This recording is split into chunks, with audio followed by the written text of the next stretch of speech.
Part 4. The Idiot. The next day, Captain Crow woke Tress with a shout. That should have been Tress's first clue that something was odd, as it didn't involve kicking. Crow passed up opportunities to cause physical pain about as often as banks provide free samples. Instead, Crow led Tress through the middle deck to a room with a very large padlock on the door, the type you use to make a statement. "You really aren't afraid of spores, girl?" Crow said as she counted over the keys on her key ring. "I said that I am afraid, Captain. It's just that lately everything and everyone seems inclined to try to kill me, so I guess spores are simply one more, no more notable than the others." "No more notable," Crow said, selecting the correct key. "Well, that's an encouraging attitude. Encouraging indeed, my red-coated sprouter." The click of the key in the lock had an ominous tone, the sound of a trap being sprung. Crow removed the key from her ring and handed it to Tress. "This will be yours now, girl." Tress took it, but had not missed that the ring held a second key identical to this one. Crow pushed through the door, and Tress glanced down the hall to where several dogs were watching and whispering to one another. When the door opened, they stepped backward. Bracing herself, Tress followed Crow into the room. It did not seem so fearsome as to warrant such a reaction from the dogs. The small chamber, longer than it was wide, had a single porthole at the end looking out at the sea. Spores churned up from the ship's passing, occasionally rising to cover the window, briefly plunging the room into darkness. It had a bunk on one end that was pure luxury to Tress, with a blanket, a mattress, and a pillow. Sure, the mattress looked lumpy, the pillow was small, and the blanket likely hadn't been washed since the invention of vowels, but when you've been sleeping on the deck, you learn to grade on a curve. Along the wall opposite the bunk was a small work table. Above it, a set of drawers was built into the wall. The only other item of note was the large mirror hanging above the table, giving the room an open feeling and revealing to Tress exactly how much of a mess her hair was. It evoked the impression of an eldritch horror escaping from its long slumber to stretch tentacles in all directions, disintegrating reality, seeking the lives of virgins, and demanding a sacrifice of 100 bottles of expensive conditioner. Crow stepped over to a door nestled in the corner near the head of the bunk. She pulled that open and gestured inside, revealing a stall, barely tall enough to stand up in, with a floor that lowered 2 feet down into a basin. With a drain? And a spigot high on the wall? A bath? If the bunk was luxury, the idea of a bath was paradise. "We keep that spigot hooked to a barrel filled with water," Crow said. "Let us know when you want it refilled. We've always needed a lot of it for his experiments." "Experiments?" "With spores," Crow said, sighing. "You'll have to keep up, girl, if you're going to train as our sprouter. Any time you work with spores, do it in this chamber unless you get specific permission from me. I'd even prefer you fill the Zephyr spore charges for the cannons in here." "I understand," Tress said. "Be sure you do," Crow said. "Your entire chamber is reinforced with aluminum, but there's a silver lining beyond in case something breaks through. Despite all those protections, you could rip my ship apart if you're careless." Tress nodded. "You have no idea, do you," Crow said, "what you're doing? What will be expected of you? You have no clue how dangerous your job will be. Do you really want to go through with this?" "Do I get to sleep in that bed?" "Yes." "Then I'm in." Crow smiled. It would have been less unnatural to see those shining teeth and curling lips on an actual crow. "I'll send Ulam to brief you. But before you grow too fond of your new accommodations, be sure to have a look at the floor." The captain sauntered off, taking a swig from her canteen. Tress sat on the mattress, trying to discern what the captain had meant by that last comment. The floor looked normal. Wooden planks, though a little dusty, since it didn't appear that anyone had cleaned the room since Weave's death. As she considered it, that troubled her. Why hadn't anyone claimed this room? A bed, a mirror, and running water? The moment Weave died, the sailor should have been fighting for a chance to... Then it struck her.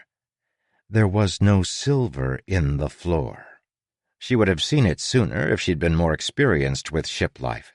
Except for one little section near the cannon, all decks, save the hold of the Crow's Song, were inset with silver. This was a fine, expensive merchant vessel. They could even afford some aluminum, which wasn't as costly at this point as it had once been, but still pricey, and it was built to keep its occupants comfortable and, most importantly, safe. Except in here, where the sprouter needed to work with spores. Tress glanced at the porthole, and the verdant spores rolling past. Each time the ship surged in the sea and the room plunged into darkness, her heart sped up a little. Moons! No wonder no one else had wanted the room. You'd have to be insane to sleep in here. Huck found her snoring softly a short time later. One shouldn't blame her. Sleeping on the deck hadn't really involved much sleeping. "Tress," Huck whispered. "What's this? Your own room?" She sat up groggily. "Yep. It's a death trap, but a comfortable one. Where have you been?" "They got a cat, Tress," Huck grumbled, eyeing the door. "An actual cat. This is an insult of the gravest kind, as in the kind that leads to my grave." "Stick close to me," Tress said. "I'll try to keep you away from it." Huck shivered visibly. "I hate cats," he whispered. "Plus, how stupid do you have to be to get a cat because of one rat? Like, what is going to eat more of your food, me or the thing 10 times my weight? Idiot humans. Other humans.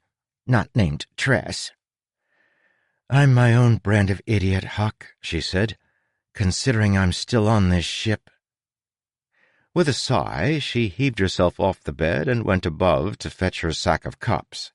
She returned to the room where she began arranging the cups on her work table, thinking of the stories Charlie had told her when she'd shown him each one. She felt like a traitor, staying and helping people she barely knew, instead of hunting for a way to save him.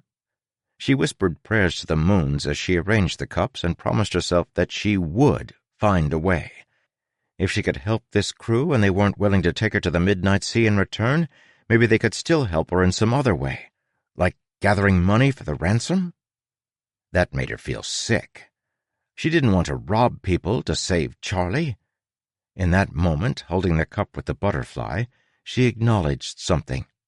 She could never pay a ransom, and she wouldn't resort to piracy to do it.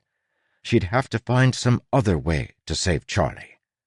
But how? What could she do? As she was contemplating this, fighting to keep her tears in check, a peppy voice spoke from the doorway.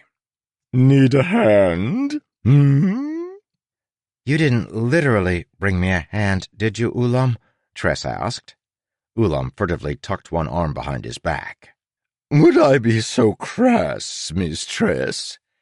"Yes, it's why I asked." The ashen-skinned man, person, thing, grinned and stepped into the room. Behind him, I peeked in, but as Tress didn't have any marmosets, I wasn't interested at the moment. "You know about all of this, Doctor?" Tress said, waving to the small room with the basin and the spigot. "The captain said it was for experiments." "Yes, we've loved the experiment of how can I con everyone else into letting me take warm baths. They keep the water barrel out in the sun. While I doubt your washing will be toasty, you also won't be freezing any bits off." He glanced at her. "If you do, be sure to save them for me, "So it is a bath," Tress said. "Well, Weave did need a room where he could manipulate spores, and sometimes activate them without posing too much danger to the crew. That required a ceramic basin that would hold water. He merely extrapolated. He was a cunning fellow, except that part at the end. Ulam shook his head. What a waste of a corpse. Captain says I'll need to take on some of Weave's duties if I'm going to stay on the ship. Was there more than the work with the Zephyr spores?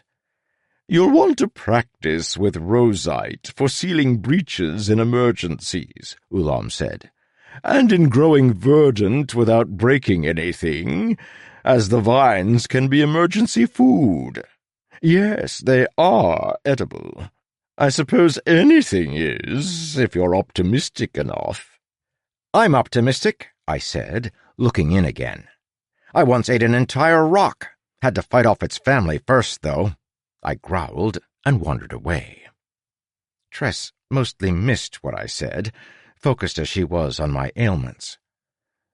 Do you know what his issue is, Doctor? She asked. Hoyd has too many issues to count, Ulam said, poking through the drawers above her table. I wouldn't trouble yourself with his situation. He's nearly as deft at untying knots as he is at creating them. She nodded and eyed her bunk. When Ulam left, could she take another nap, or would she be reprimanded for loafing? Yes, Ulam said absently.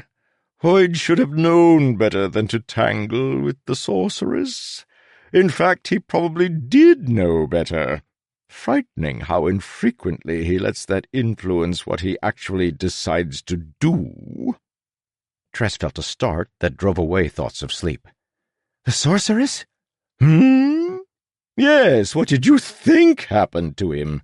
He puts on a brave front, pretending to be just an ordinary idiot, but I assure you that he's instead the extraordinary kind. Remarkable, really. I always say, when trouble troubles you, keep a stiff's upper lip. Or several. There's someone on this ship, Tress said, choosing her words carefully, who knows the way to the sorceress? Who has been there before and escaped alive? Technically, yes, Ulam said, but I haven't the faintest idea how Hoyd did it. I found him like this after I arrived on the planet in response to his letter. On the planet? She asked. Like, you're from the stars? She'd heard stories of visitors from the stars, but had thought them fancies, even if there did seem to be more and more of them these days talked of among sailors. Ulam said. Oh, yes. Not from a star, really, but a planet that orbits one. Regardless, I doubt you'll be able to get anything useful out of Hoyd with that curse in place. She put thoughts of such distant locations, and the cups they must have, out of her mind for now. There was someone here who could help her find Charlie. Hoyd could be her solution. She felt an enormous sense of relief, then a sudden strike of panic. If she had left the ship, she would never have known. She sat down with a dazed expression, realizing that I was in fact the key she needed. She formed a real plan at last, one she could maybe accomplish. Find out from me how to reach the sorceress, and perhaps learn how to deal with her. Still a daunting prospect, but it was better than what she'd had before. And as she sat there, she considered that perhaps this crew, and the kindly people on it, trapped in their own kind of prison, were exactly what she needed in order to save Charlie. 23. The Assistant Cannon Master. There are 12 seas, Anne explained as she sat on the railing of the ship, knocking her heels rhythmically on the wood. And therefore 12 kinds of spores. How could you not know that? I lived all my life in a little mining town, Tress explained. Yes, we always talked about there being 12 seas and 12 moons, but I've learned so much in the last few days I figured I should confirm things like that. She's right to ask, Anne, Fort said, holding up his sign. There are, after all, 13 kinds of spores. No, there ain't, Anne said. Don't you be spreading that lie. It's not a lie, he wrote. It's a legend. Different thing entirely. Nonsense is the proper term, Anne said. People can't even make up their minds on what color bone spores are supposed to be. White or black, or both. Listen, Tress, there are 12 kinds of spores. Tress nodded. They were at the prow of the ship, on the upper deck, near the forward cannon. Tress hadn't been surprised to find Anne here. The lanky carpenter often hung around the cannon, shooting at glances like a teenager with a crush. However, Tress had been surprised to see Fort sitting on deck this morning darning socks. A part of her had believed him a permanent fixture of his office. For her part, Tress was carefully counting the pouches of zephyr spores in the gunnery barrel. She'd asked Laggart, and he'd said they should maintain 40 on hand. She figured that counting them gave her a good excuse to move them out of the barrel into an aluminum box where they'd be safe from the ship's silver. 12 C's, Tress said. How many have you seen, Anne? 3, she said proudly. The Emerald Sea, the Sapphire Sea, and the Rose Sea. Impressive, Fort wrote. I know, isn't it? I've been to 10. What? Anne sat up straight. Liar. Why would I lie? You're literally a pirate, Anne said. Everyone knows you can't trust those types. Fort rolled his eyes expressively, then turned back to his work on his socks. Tress hesitated, looking at her box of pouches. Had that been the 22nd or 23rd she'd just counted? With a soft groan, she piled them all back into the barrel and started again. Which 2? Anne asked, tapping Fort to make him look up. Which ones haven't you been to? Not hard to guess, Fort wrote. Midnight and Crimson Seas? He nodded. The Midnight Sea, Tress said as she counted. That's where the sorceress lives. Yeah, Anne said. And the Crimson Sea is the domain of the dragon. But that's not why people don't sail them. It's the spores, Tress. You need to know this stuff if you're going to sprout. Most types of spores are deadly, but 2 are downright catastrophic. Stay away from crimson spores and midnight spores, all right? All right, Tress said. You have to go through the crimson, though, to get to the midnight, right? So I'm unlikely to ever do that. She frowned. Why do you have to go through one to get to the other? Can't you just sail around the crimson to get to the midnight? Not unless you can sail through several mountain ranges, Anne said. I suppose you could sail all around the world, then come upon the midnight from behind. It's one of the reasons the sorceress set up there, Fort explained. She controls trade through the region, the passage that connects the planet. Only her ships can sail the midnight. Been years, Anne noted, since there was any trade, though. The king doesn't want to pay tariffs, and so it's war instead. As if he thinks he can beat her, Fort said, shaking his head. He can't even get a proper fleet through the Crimson. Too dangerous. Tress nodded. These seemed like things she probably should have known already. She was playing catch-up, but for a second time she was glad she hadn't left these people. She realized that only one member of the crew likely had experience with the sorceress personally, but all of them had information that could help her. There are 25 pouches here, she said, finishing, so I need to make 15 more. Without blowing off your face this time, Anne said. I didn't blow it off. Technically, I'm sure some pieces of it were removed, Anne said. Too bad you got that salve. You'd look badass with a scar or 2 on your face. Tress gave a noncommittal shrug to that.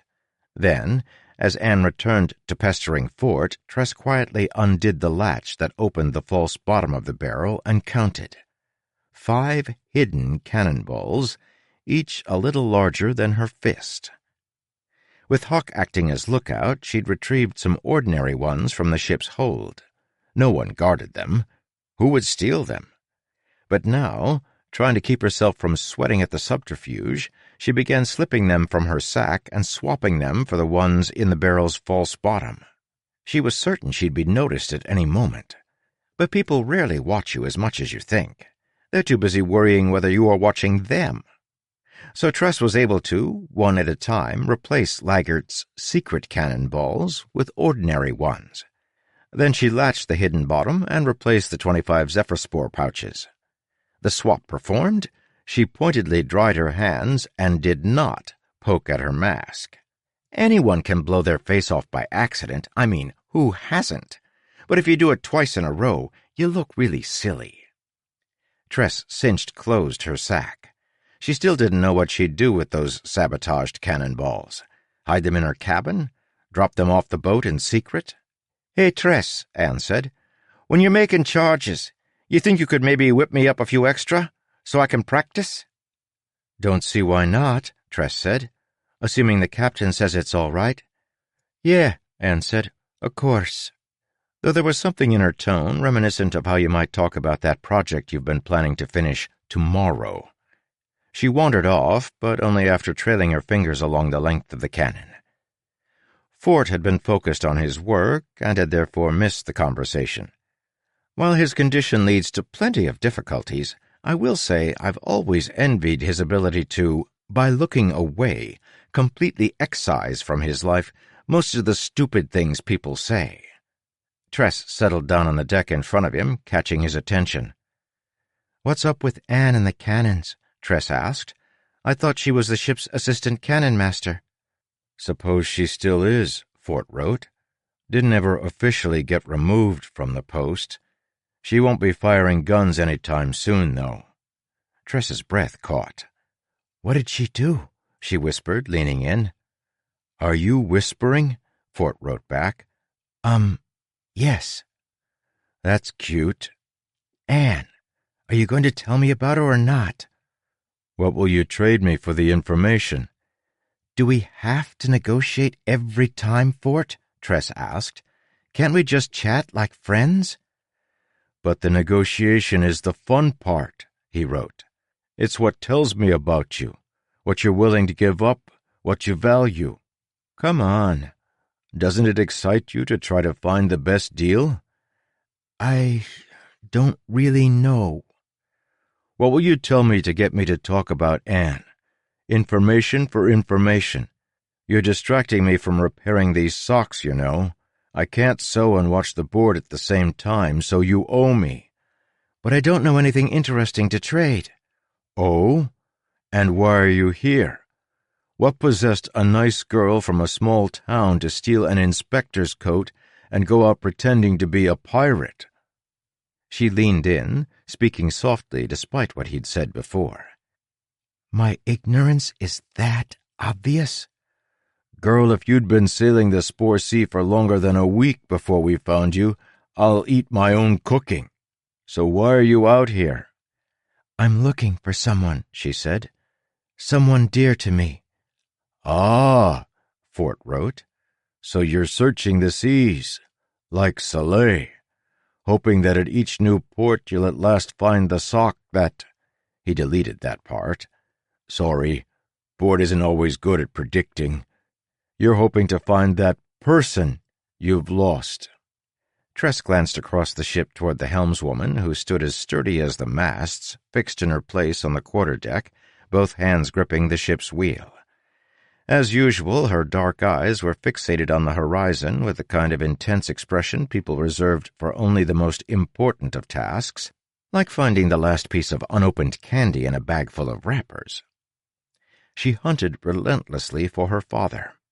In the face of Soleil's confident determination, Tress's own quest seemed laughable. "It's not really the same," Tress told Fort.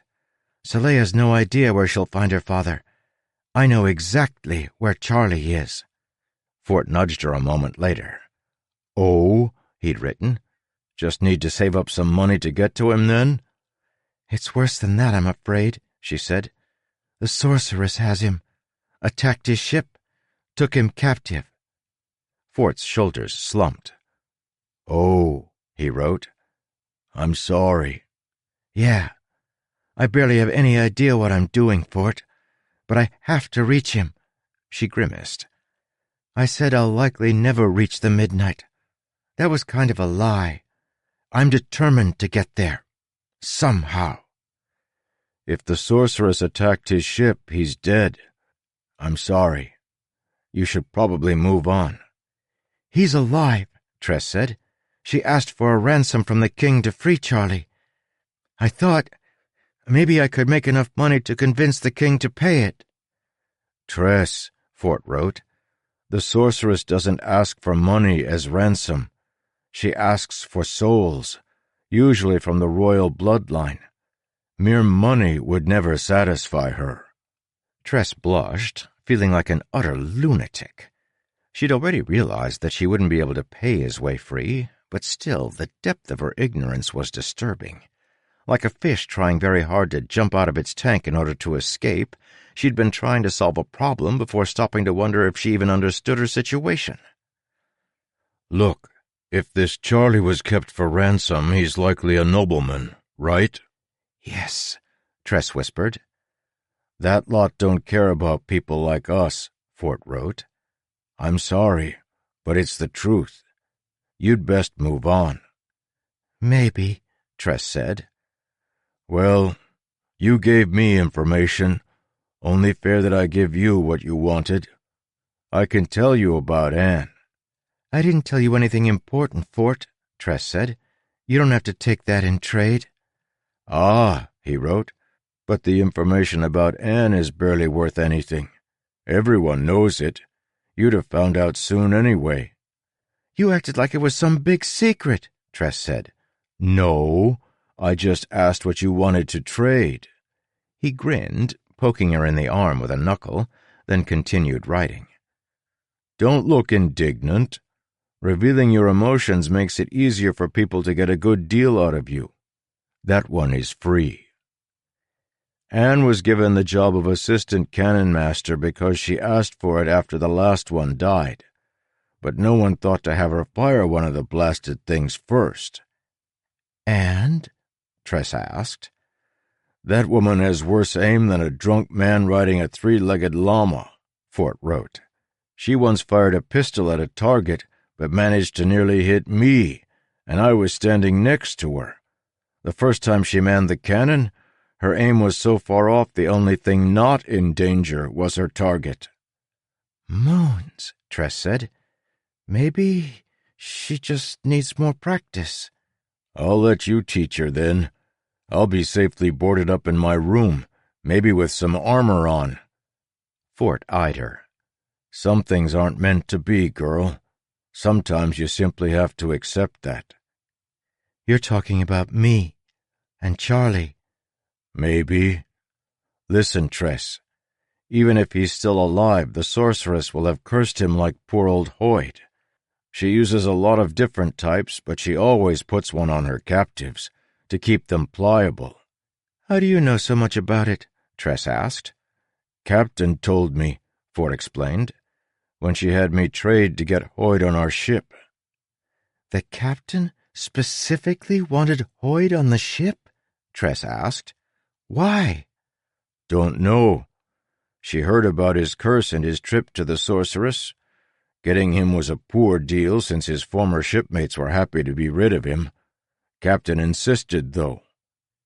Fort shook his head, considering the damage to his reputation once people found out how much he'd traded to get a lunatic to be their cabin boy. Tress's interest deepened, however. Captain Crow had manipulated the crew into becoming pirates, then forced them to become dead runners because she wanted them to sail dangerous seas. And she'd specifically been watching for someone cursed by the sorceress? Could the captain be looking to visit the sorceress herself? Tress looked toward Crow. And then Tress took the singular step that separated her from people in most stories. The act, it might be said, that defined her as a hero. She did something so incredible, I can barely express its majesty. I should consider this more, Tress thought to herself, and not jump to conclusions. 24. The Cursed Man. Perhaps you are confused at why I, your humble storyteller, would make such a fuss about this. Tress stopped, wondered if she'd jumped to a conclusion, and decided to reconsider? Nothing special, right? Wrong! So very soul-crushingly wrong! World-bringers like myself spend decades combing through folk tales, legends, myths, histories, and drunken bar songs looking for the most unique stories. We hunt for bravery, cleverness, heroism, and we find no shortage of such virtues. Legends are silly with them. But the person who is willing to reconsider their assumptions? The hero who can sit down and re-evaluate their life?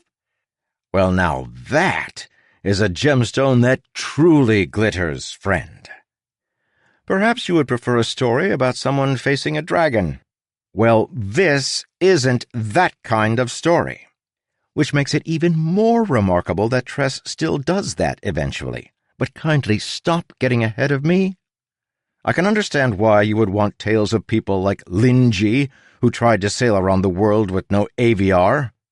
I, however, would trade a dozen Linjis for one person who is willing to sit down for a single blasted minute and think about what they're doing.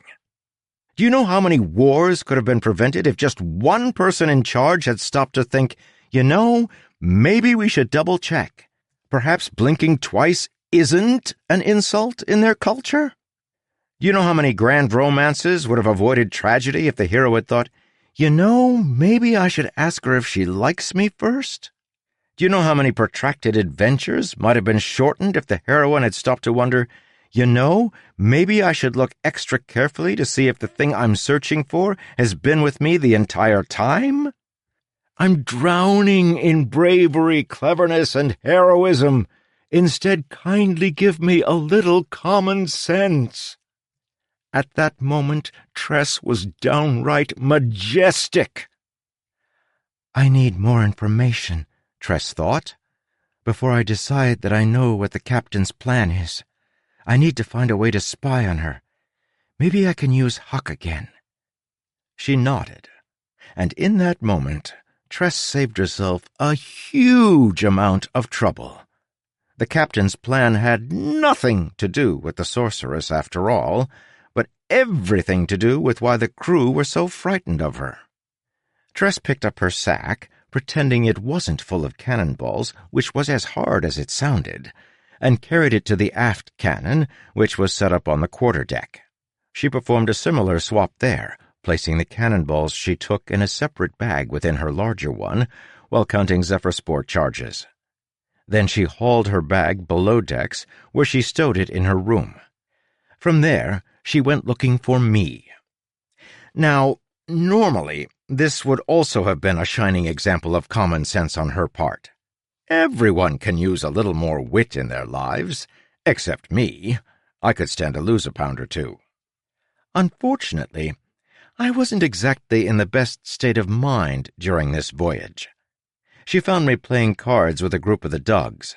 I was wearing a shoe around my neck, tied by the laces, as I'd decided it was certain to be the absolute soul of fashion the following season.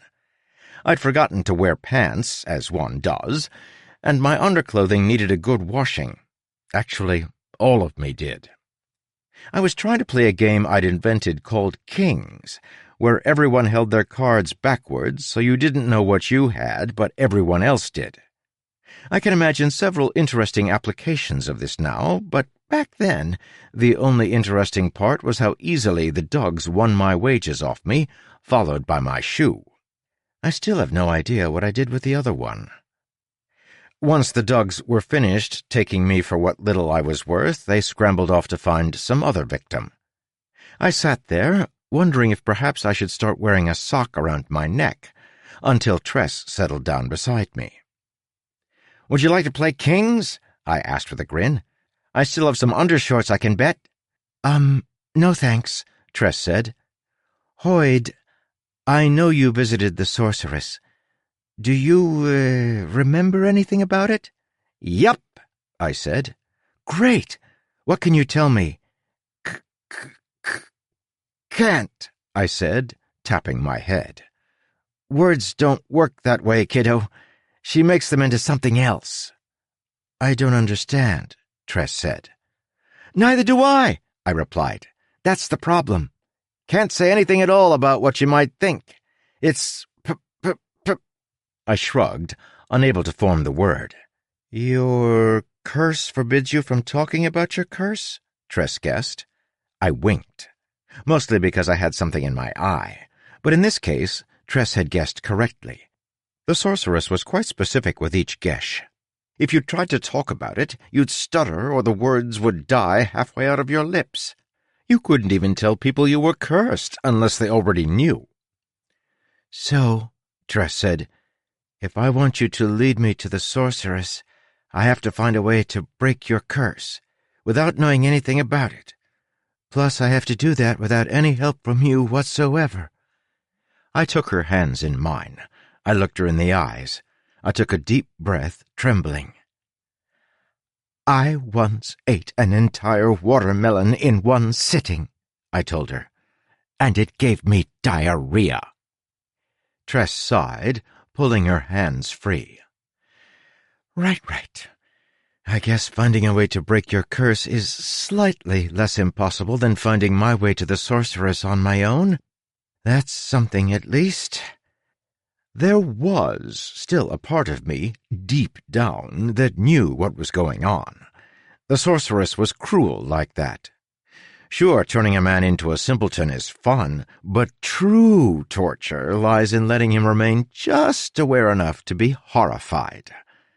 That sensate part of me scrambled to find some way to help. Ulam had been useless, of course. That's the problem with immortals. They get used to sitting around waiting for problems to work themselves out. But here was someone willing to help. What could I say? What could I do?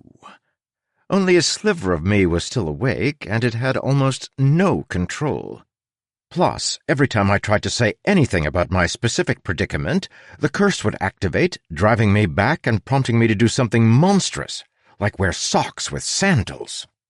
That glimmer of awareness started to fade, and I seized upon that. My own stupidity. The curse, like many magics of its ilk, depended on how the subject thought, on their intent. I could use that, I knew. The spark flared up, like a midnight fire as the coals shifted. I reached toward Tress and blanked my mind as I forced out a string of words. Listen, this is important, I said to her. I promise. You must bring me to your planet, Tress. Repeat that. Bring you to my planet? Yes. I can save you if you do that. But you're already here. Hear what? I said, having deliberately forgotten what I'd said. Planets don't matter. For now, look for the group of 6 stars, Tress. Tress hesitated. 6 stars? Unfortunately, in that exclamation, my strength was spent. I sat back, adopted a goofy grin, and decided to do some empirical research regarding the flavors of different toes. With a sigh, Tress returned to her quarters. She'd left the door open for Huck, and so wasn't surprised when she arrived and found... whimpering? She burst into the room to find the ship's cat, Nox, crouched and staring under the bed, tail waggling. Tress threw the thing out the door and slammed it, and in the silence that followed she could distinctly make out the sounds of a hyperventilating rat. "Huck?" she asked, getting down on her hands and knees, peering beneath the bed. She made him out in the corner, squeezed into the space between the wood of the bed's leg and the wall. As he saw her, he came timidly toward her, and she scooped him up, feeling him tremble in her hands. "It's gone," she said. "I'm sorry, Huck." He didn't speak, a rare occasion where he seemed completely without breath or words. He just cringed there in her hands, looking more, well, like a rat than he ever had before. Finally he spoke, his voice trembling. "Perhaps you can leave the door locked from now on. There's a crack in the floor, and I can squeeze in that way, after climbing the post in the hallway below." "All right," Tress said. "Are you going to be okay?" Huck glanced at the door. "Yeah, sure," he whispered. "Give me a little time. I still can't believe they got a cat." You're intelligent, Huck, Tress said. You can handle a common cat. Sure, yeah, no problem. But Tress, I don't know. It's always watching, prowling. Cats are supposed to sleep 26 hours a day. How can I use my intelligence? How can I plan, knowing it's watching? After a few minutes, he seemed to relax. He nodded to her, so she set him on the footboard, then lay back on the bed, staring at the ceiling, which was the upper deck of the ship. She could hear sailors crossing it, feet thumping, wood creaking as the ship rocked. Spores made a constant low, hushed sound as they scraped past, like a whisper. Someone had carved parts of the ceiling with a knife, crude little patterns of crossing lines. I hope your day has been better than mine, Huck said, perched on the footboard of the bed. The entire thing had a nice railing to keep her from rolling out as the ship swayed. It's been somewhat frustrating, Tress said, but not life-threatening. What she wanted wasn't nearly so important as what he needed, and she felt guilty for focusing on herself. Your problem with the cat is more pressing. Maybe we could keep it extra well-fed so it doesn't want to hunt you? Cats don't stop hunting because they're full, Tress.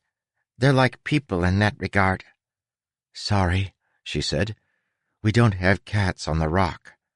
Sounds like a wonderful place. It was sweet and tranquil, she said. And though the smog above town is pretty terrible, people tend to treat one another well. It's a good place, an honest place. I'd like to go there someday. I know you're thirsty for adventure, but I've had plenty. You could go, Tress said. You don't need to stay with me, Huck. Tired of me already? What? She said, sitting up. That's not what I meant. You're too polite, girl, he said, twitching his nose. I'll assume that you know less about rats than you do about cats. Try to imagine what it's like to be roughly the size of a sandwich and to have most of the world consider you as tasty as one. Trust me, you'd do what I have. Which is? Find a sympathetic human and stick close to them, Huck said. Besides, I have a good feeling about you, remember? But you've got to have family somewhere. Yeah, but they don't much care for me, he said. Are they, like you? You mean, can they talk? Huck said. Yes. He paused, his head cocked as if searching for the right way to explain. I come from a place a lot like the one you came from. My kind has lived there for generations. But my kin, they thought it was time to go. See the world. They dragged me off for my own good. That didn't go well. They wouldn't much like me hanging around with you. I'm not supposed to talk to your kind, you see. Still, like I said, I've got a good feeling about you, and so I'm staying close. But I certainly wouldn't mind if you decided, of your own free will, to head someplace less exciting. Tress tried to imagine it. A land full of talking rats? It sounded exotic and interesting. The 12 Seas were a strange and incredible place full of wonders. Huck kept talking, telling her about life as a rat, and there was a calming sense to his voice. It soothed her, and she found herself relaxing, her eyes tracking the carvings on the ceiling. Someone, perhaps her predecessor, had taken a lot of time to carve them. In fact, did those bursts of crossing lines look like stars? Tress sat up, cutting off Huck. He scampered along the bed railing over beside her. What? Stars. Carved in little bursts. A single star there, then 2 stars close together next to it, then 3, all across the wood of the ceiling, as if someone had stood on the bed with a knife and used the point to scrape them. No groupings of 6 stars, she thought. What? Huck said. What are you staring at? Nothing, Tress said, flopping back down. I thought for a moment that Hoyt had said something important. You've been listening to him? Tress, I thought you were smart for a human. Hoyt is, you know. He said something about 6 stars, Tress said, but there are no bunches of 6. I can see that. Huck said. I told you he's a lunatic, Tress. No use in trying to figure out what he means. I suppose, she said. Besides, Huck noted, those look more like explosions. The stars are under the bed. Tress froze, then leaped off the bed and pulled herself underneath. The bottom of the bed frame was carved as well, and with patterns that were indeed more star-like. There was one patch of 6 stars. Feeling like she might be submitting to lunacy herself, Tress pushed it. Something clicked, and a small latch opened on the side of the frame. Inside, Tress found a small aluminum container the size of a matchbox. Huck climbed onto her shoulder as she pushed it open. In it, she found midnight black spores. 25. The Prey. So how did I know? Well, I believe you've been told. I'm an expert at being places I'm not supposed to be. I have an innate sixth sense for mystery. In my current state, I might have thought vests with no shirt underneath to be the absolute height of fashion, but I was still fully capable of a little constructive snooping. Tress's breath caught. Huck hissed softly. Midnight spores. Somehow Weave had gotten a hold of midnight spores. She was reminded of what the captain had said, that all sprouters were, to one extent or another, crazy. Weave, she thought, might have been a little extra so. Tress was being generous. I'd have called him crazier than a nitroglycerin smoothie. Put those away, Huck said. No, better, spread them over the silver. Kill them, Tress. Midnight spores are dangerous. In what way? She asked. What do they do? Terrible things. All spores do terrible things, Tress said. What do these do specifically? I don't know, Huck admitted. But I feel like you're way too relaxed about holding them. Perhaps she was. But danger is like icy water. You can get used to it if you take it slowly. She tucked the little box of spores safely back in its hidden compartment. She'd have to see if Ulam knew. She jumped as the bell rang up above. 3 quick peals, a warning to everyone on board. A ship had been spotted in the distance, and the captain had decided to pursue. Tress scrambled out of her room, but then stood in the hallway, not wanting to crowd the dogs as they hastened to the top deck. It was excruciating to wait, as she didn't want to miss anything. She needn't have worried. When she finally reached the deck, she found the dogs clustered anxiously near the railing, looking out at a distant ship. As usual, the crow's song flew a Royal Merchant's flag. They wouldn't announce their pirate nature until the proper dramatic moment. Like the third act twist of a play, only with the added bonus of grand larceny. What followed was an extended chase that took 5 hours. The crow's song was faster than most ships, particularly after it dropped the ballast it used to sit lower in the spores, mimicking a merchant ship fully laden with goods in the hold. But speed is a relative term at sea, particularly the spore sea, when the seethe could stop or start at any moment. Tress hadn't realized how unusual it had been for her first vessel to be caught by surprise. This second pursuit required exacting work from the crew and the helmswoman, who slowly but surely ran down their prey. The hours made Tress's tension mount. This was it, the final test of her plan to swap the cannonballs.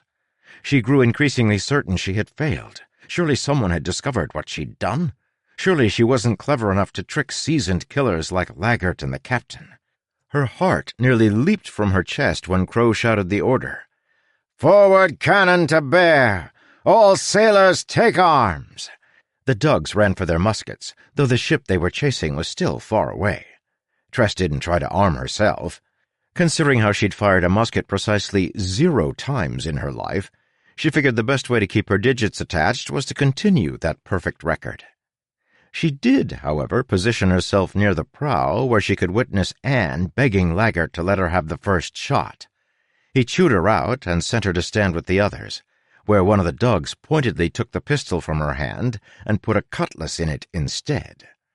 Anne had another pistol out a moment later, slipped from the holster on the back of her belt. "Warning shot, cannon master!" Crow shouted. Tress held her breath. Laggert swiveled the cannon with a crank, then sighted with his spyglass before using another lever to raise the cannon's barrel a few inches. He continued this process, exacting and precise, making adjustments. Finally, he pulled a wet firing stick from the bucket of water at his station. He touched it to the firing pan, setting off the zephyr spores with a raucous explosion. The ball soared directly at the fleeing ship. This was no warning shot.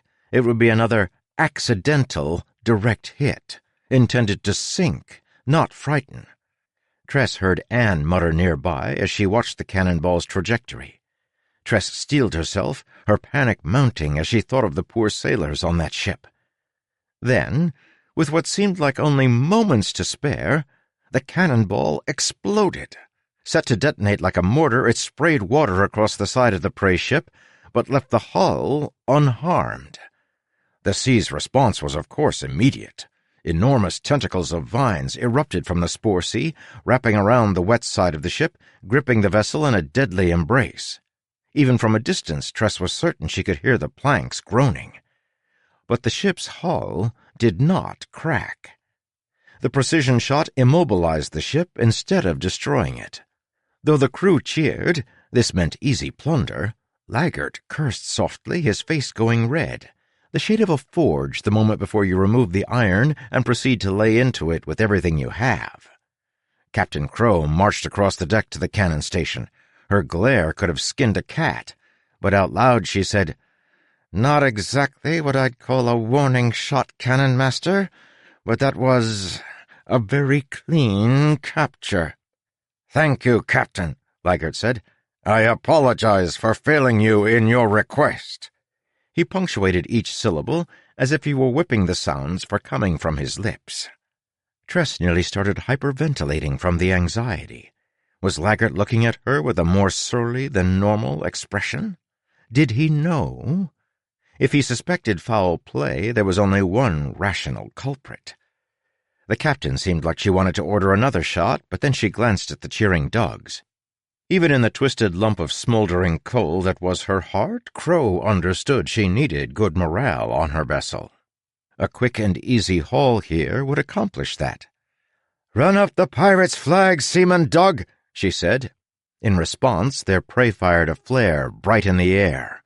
Surrender. The dogs cheered again. Tress started to calm down.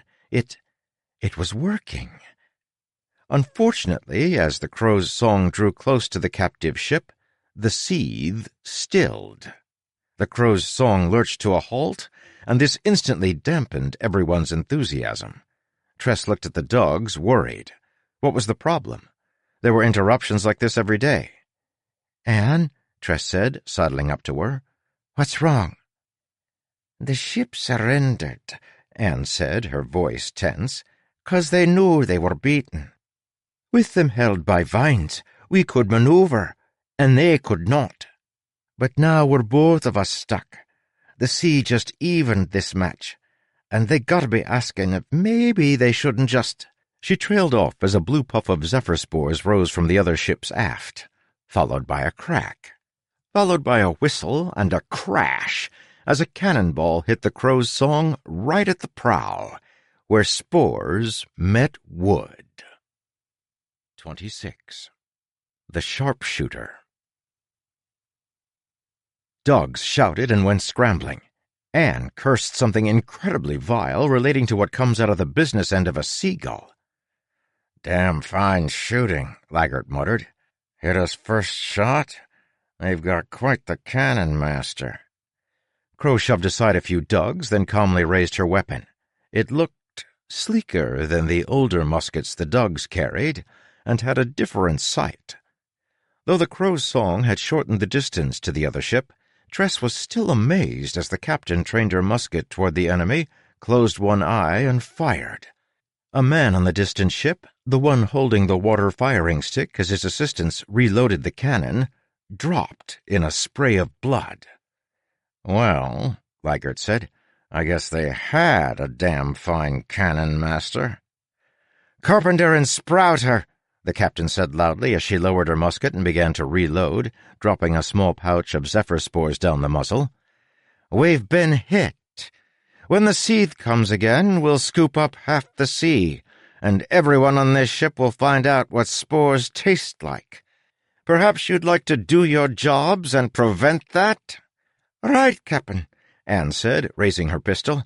"Let me just get off one shot before—" At least a half-dozen dogs grabbed her arm, wrestling for the pistol.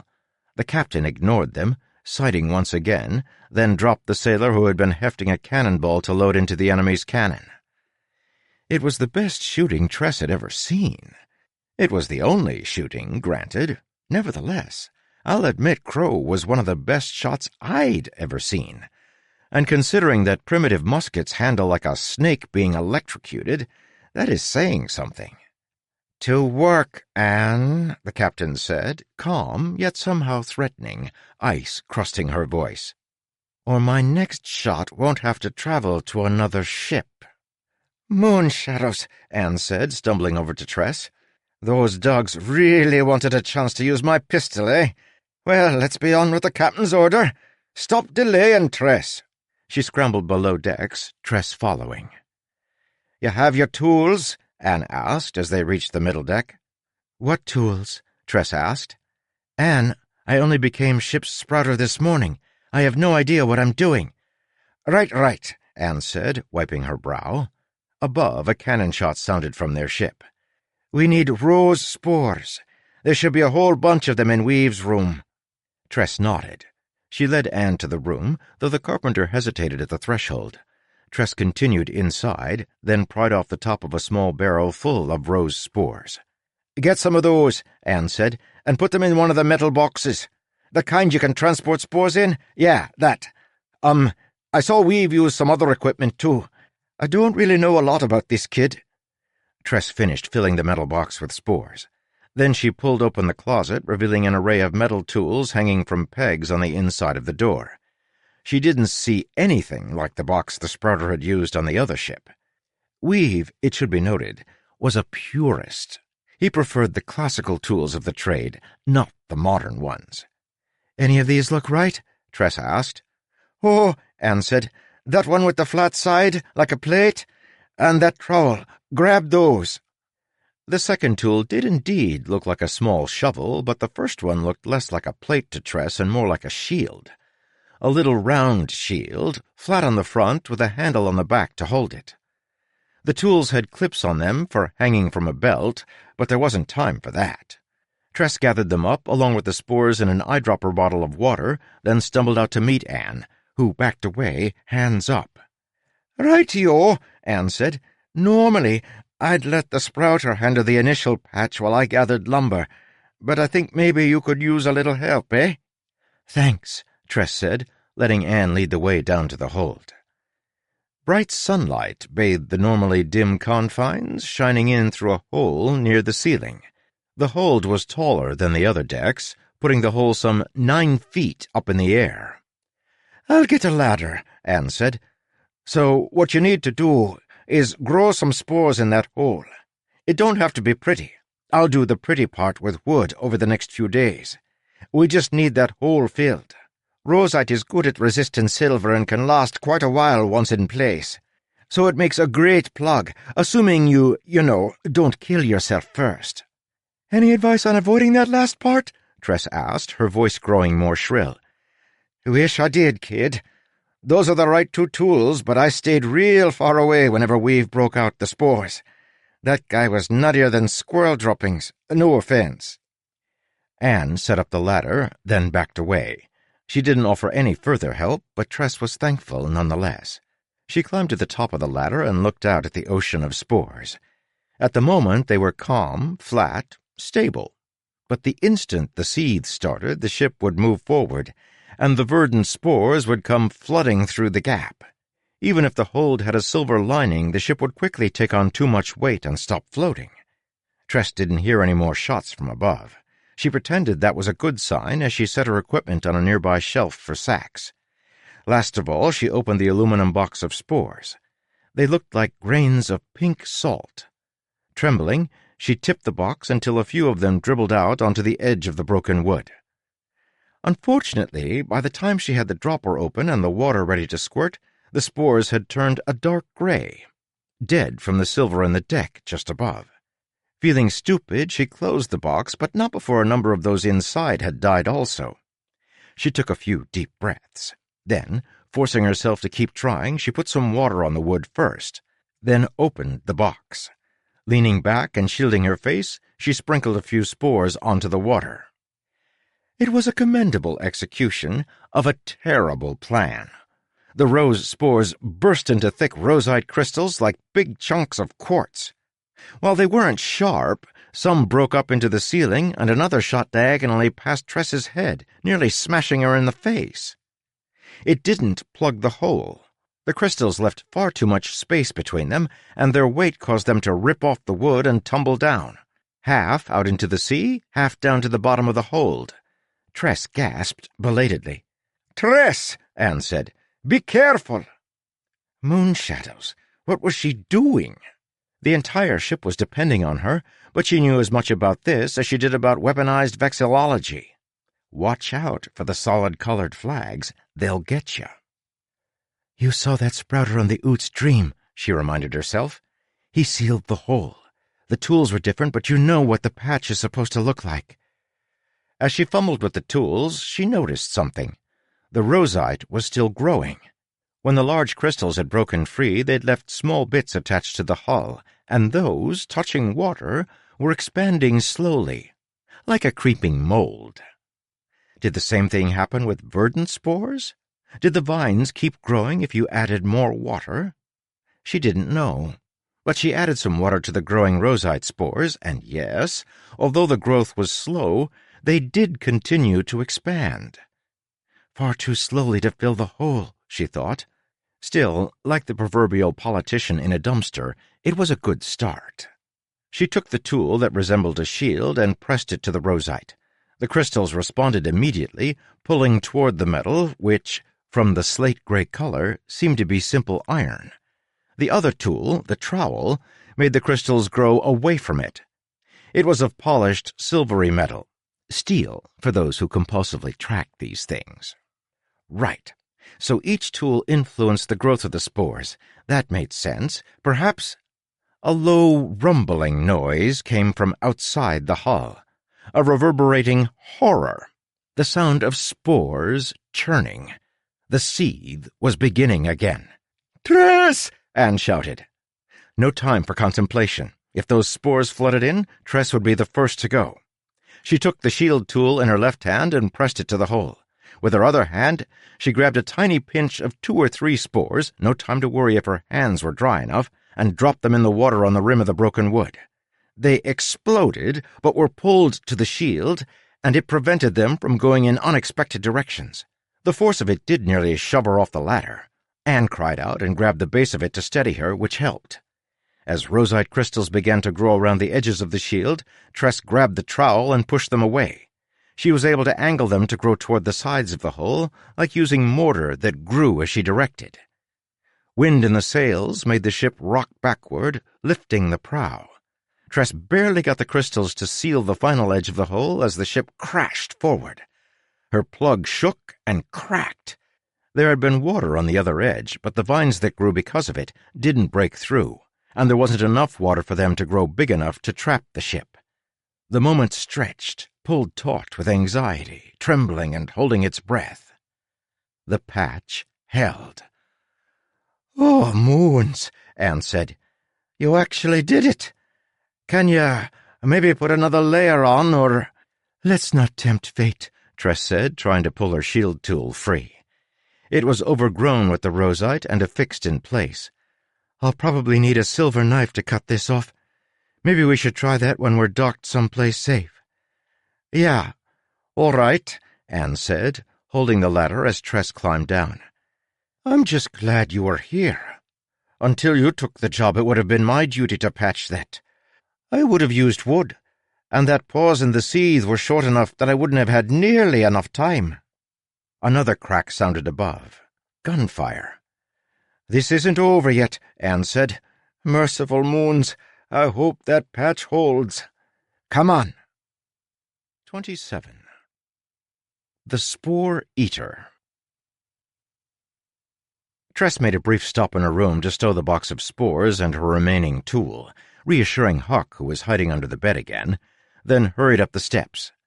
By the time she arrived, the crow's song was getting dangerously close to their target.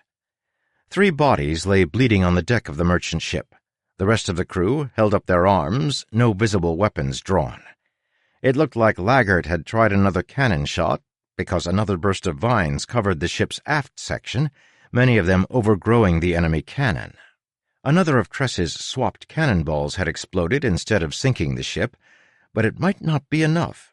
The merchant vessel had given Crow plenty of excuses to be angry. Tress worried she would order the crew to slaughter everyone aboard that poor vessel. The pirates would have their treasure, and Crow would have her reputation as a dead runner. As the crow's song slowed, several Dugs threw hooks with ropes over to the merchant vessel. Another dropped the anchor. Nervous, Tress looked to the captain, who stood with her musket at the ready. "All crew," Crow said. "Swords out. Prepare to board." Tress felt a sudden spike of panic. No! After all she had done to protect those— "Captain!"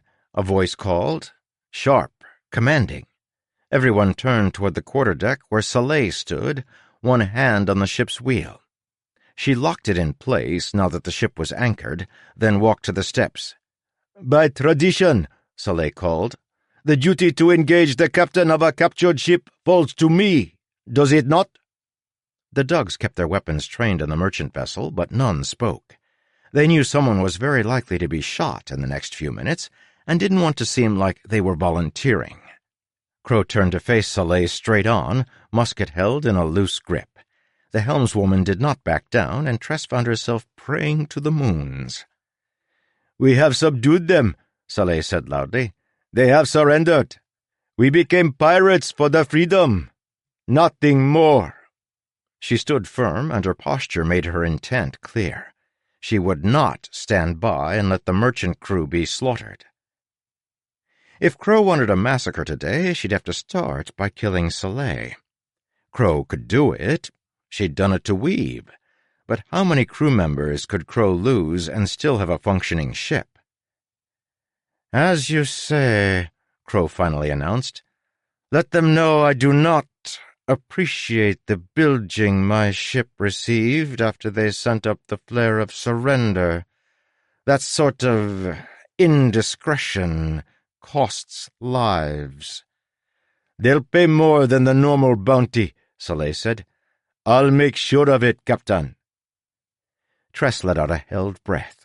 Sailors started moving again, throwing more boarding hooks to keep the ships from drifting apart. Saleh was the first to hop over to the merchant ship.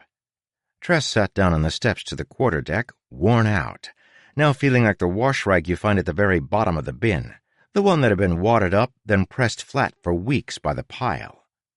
A shadow fell over her. "We didn't sink," Crow said. "That means you did your job." Tress nodded. "She was great, Captain," Anne said from behind. "A natural, I'd say. Sealed that hole on her second try. Barely seemed terrified by the spores." "Indeed," Crow said, her expression unreadable as she continued looking at Tress. "Anne, don't you think you should be fitting planks, in case this expert work by our new sprouter isn't as durable as it might seem?" "I suppose." She moved off. "Anne," the captain said, holding her hand out. Anne sighed and handed over a pistol she'd found somewhere, then vanished below decks. Crow moved over to watch the merchant ship as Dugs began appearing from its hold bearing rolled rugs, the ship's cargo. The group of merchant sailors huddled on deck, where their captain spoke softly with Saleh.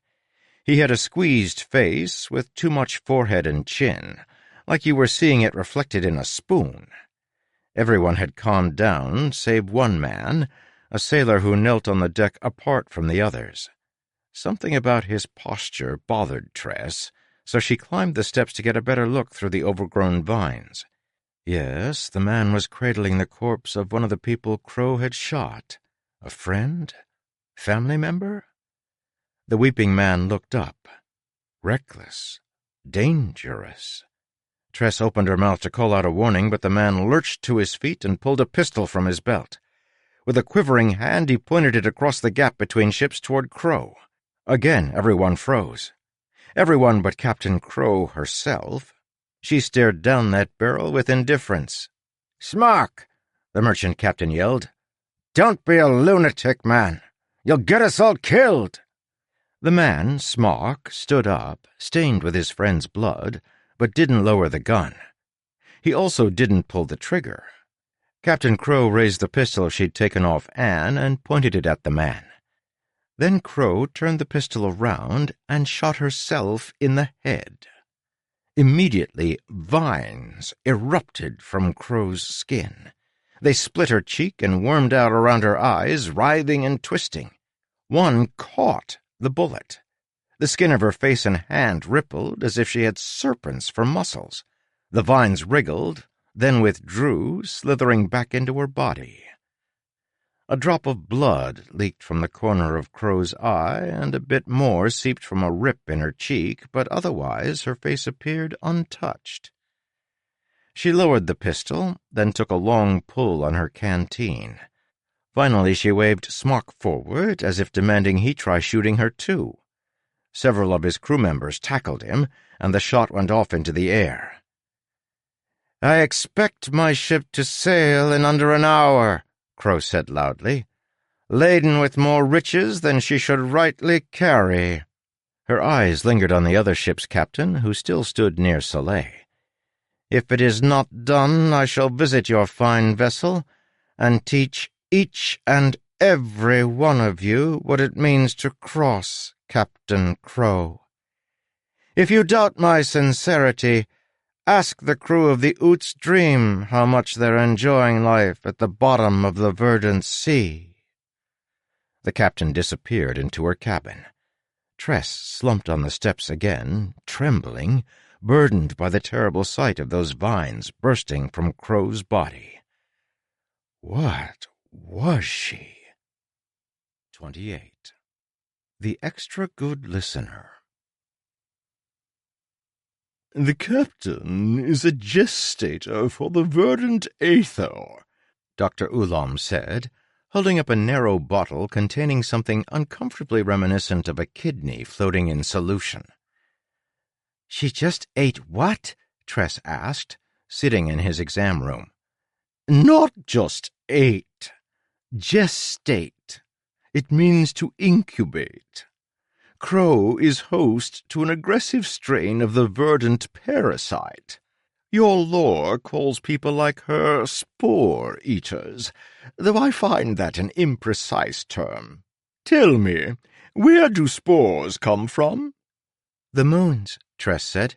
"Ah, yes," Ulam said, "the moons. As food comes from the kitchen or pottery comes from the Zephyr Islands, there couldn't possibly be another step involved, These things just magically appear?" "So you mean how do the spores get to the moons?" "Rather," Ulam said, "what on the moons produces them, "I have no idea," Tress said. It was a realization she probably should have made before. Ulam knelt beside her, holding the kidney up to her side. He shook it, then raised his eyebrow. "Trade?" he asked. "This one will make your urine smell of lilacs." No thank you." "Would you sell one?" Ulam said. "Again, no." "Selfish," Ulam said. "You don't need two." "And how many do you have?" Ulam grinned. "Touché." "To say what?" "No, it means you have successfully rebutted me." He stood up, shaking his head.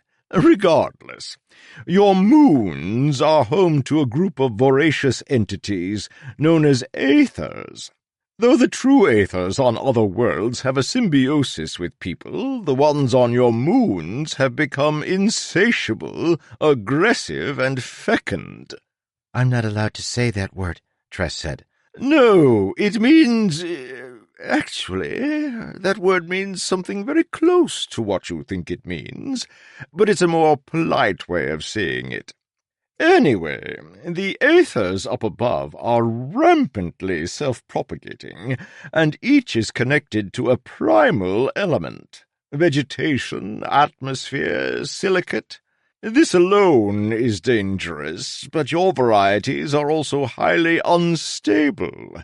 The tiniest hint of a catalyst, water in this case, and they pull investiture directly from the spiritual realm to explosively germinate. It's a remarkable process. Tress considered this and found herself with a dozen more questions. Once she might have been too polite to ask them, as he didn't owe her explanations. But there was something about Ulam that invited such conversation. Surely that was it, and not that she was changing. "So," Tress said, "how did the captain get that thing inside of her?"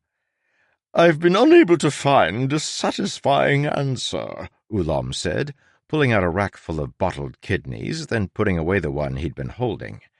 "Some say it randomly happens to people who fall into the sea, while others claim you have to ingest a very special kind of spore." "So she did eat it," Tress said. "Maybe." "Maybe," Ulam said, pulling back the sleeve of his suit to reveal a gray-skinned forearm, with an ear growing out of it.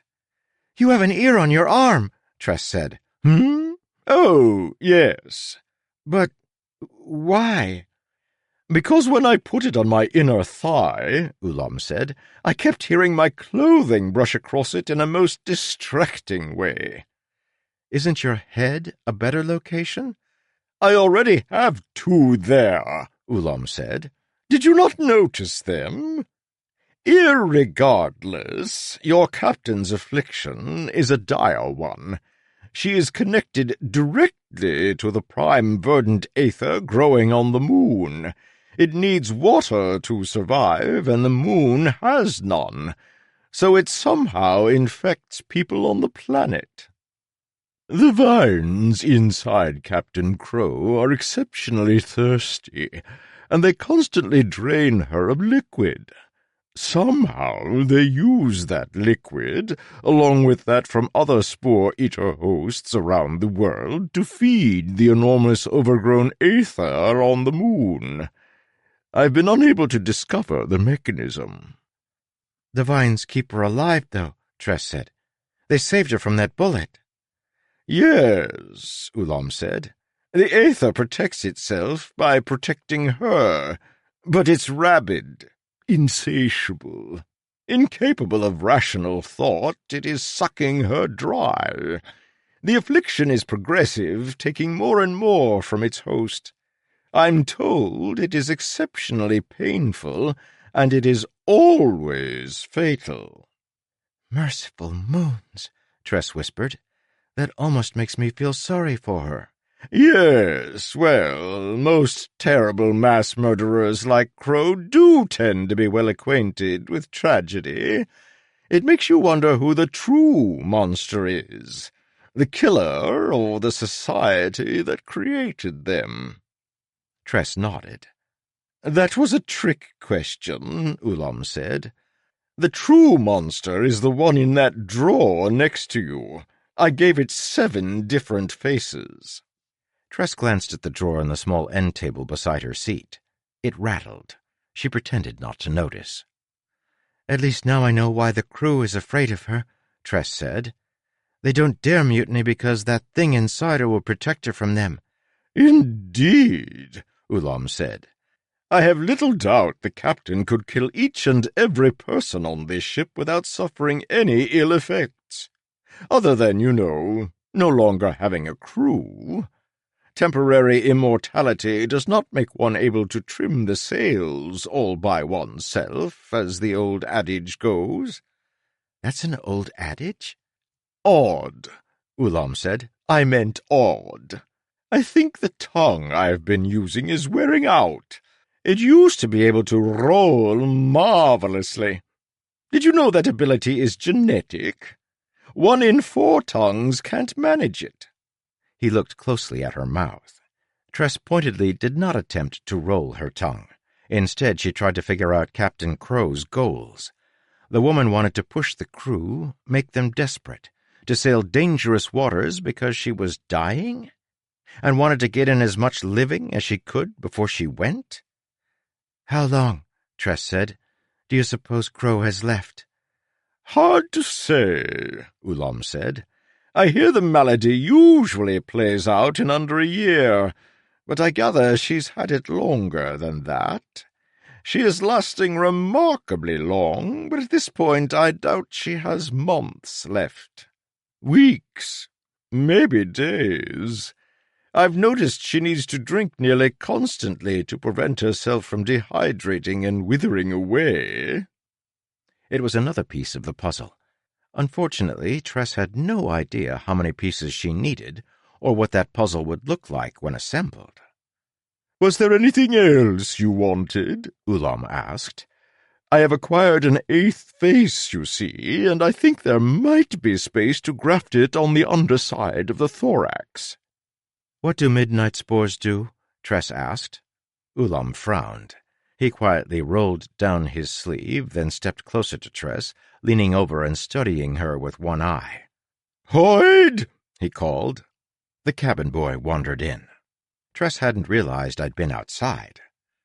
"Did you give Tress midnight spores?" Ulam asked. "Nope," I said. "Good," Ulam replied. "I was worried that—" "I gave them to Weave," I said, excited. In my defense, I'd thought them a kind of licorice. Ulam sighed, folding his arms. Tress couldn't help wondering if that squished the ear on his forearm and what it felt like. "Tress," the surgeon said, "midnight spores are a very different kind of dangerous from the others. They need a persistent living source of water in the form of the one who germinates them." "Like what has happened to the captain?" "Yes," Ulam said, "but temporary in this case." "But what do they do?" "They create midnight aether," Ulam said, "also called midnight essence, a blob of goo that will imitate a nearby object or entity. The aether stays under your control for as long as you sustain it.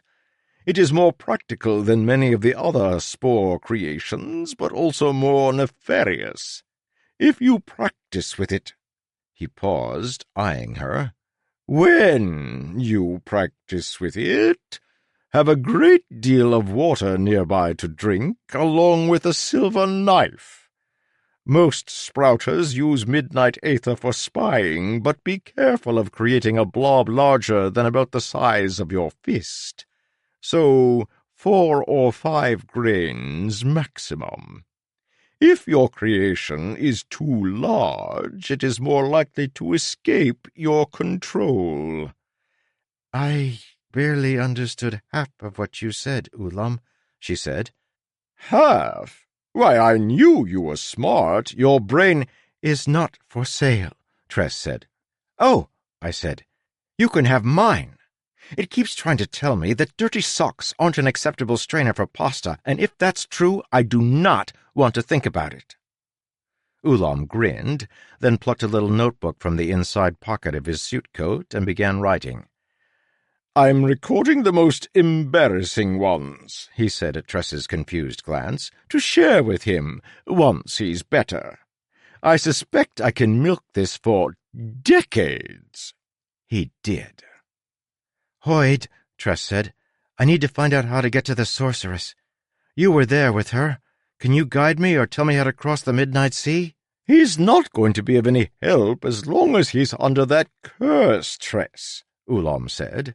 "You'll need to break it." "But how?" she asked. "You don't know. Who would?" My face grew thoughtful. During that time period, normally that would mean I was contemplating whether occasionally biting my cheek technically made me a cannibal. But today I was actually thinking about what Tress was saying. For once it managed to sink in. "I can talk," I told her softly, "but I can't say anything. I can tell you that you should always wear white to someone else's wedding. Which is talking but saying nothing. Nothing relevant, at least, about the curse. Right! Now, this is important. You need to find someone who can talk and say things. That describes a lot of people, Tress said. It was a struggle. The curse tied my tongue and brain in knots. I literally couldn't say too much. Find a person who isn't a person, I said, and can talk when they should not. Tress cocked her head. Ulam stepped closer. That was more coherent than anything he's managed in months, Tress. I believe he's saying something important. It sounds like gibberish. I think he's toying with me. If that's so, then it's remarkably like he used to be. A person who isn't a person, and who can talk when they should not. Tress frowned at me, pondering with that blessedly thoughtful mind of hers. Then it clicked. A talking animal? She guessed. I flopped to the ground, letting out a relieved sigh. I was soon lost in thought, trying to decide if cobblers were also good at making desserts, or if that was merely a coincidence. "Ah!" Ulam said, clapping his hands, then cringing at the sound so close to one of his ears. "That must be it. He's telling you to locate a familiar." A what? Powerful users of investiture, magic if you prefer, are often associated with talking animals. I've noticed you have similar lore in your world. Is it not so? I suppose, Tress said, thinking back to nursery stories. I'll admit, Ulam said, rolling up his sleeve again and getting out a scalpel, that on some worlds my own species is the cause of these rumors. I don't think that is the case here, however, nor do I think they are the result of an awakener's arts. Likely the sorceress and others like her have found ways to invest common animals to enhance their cognitive abilities. Are you even speaking Clysian? Tress asked.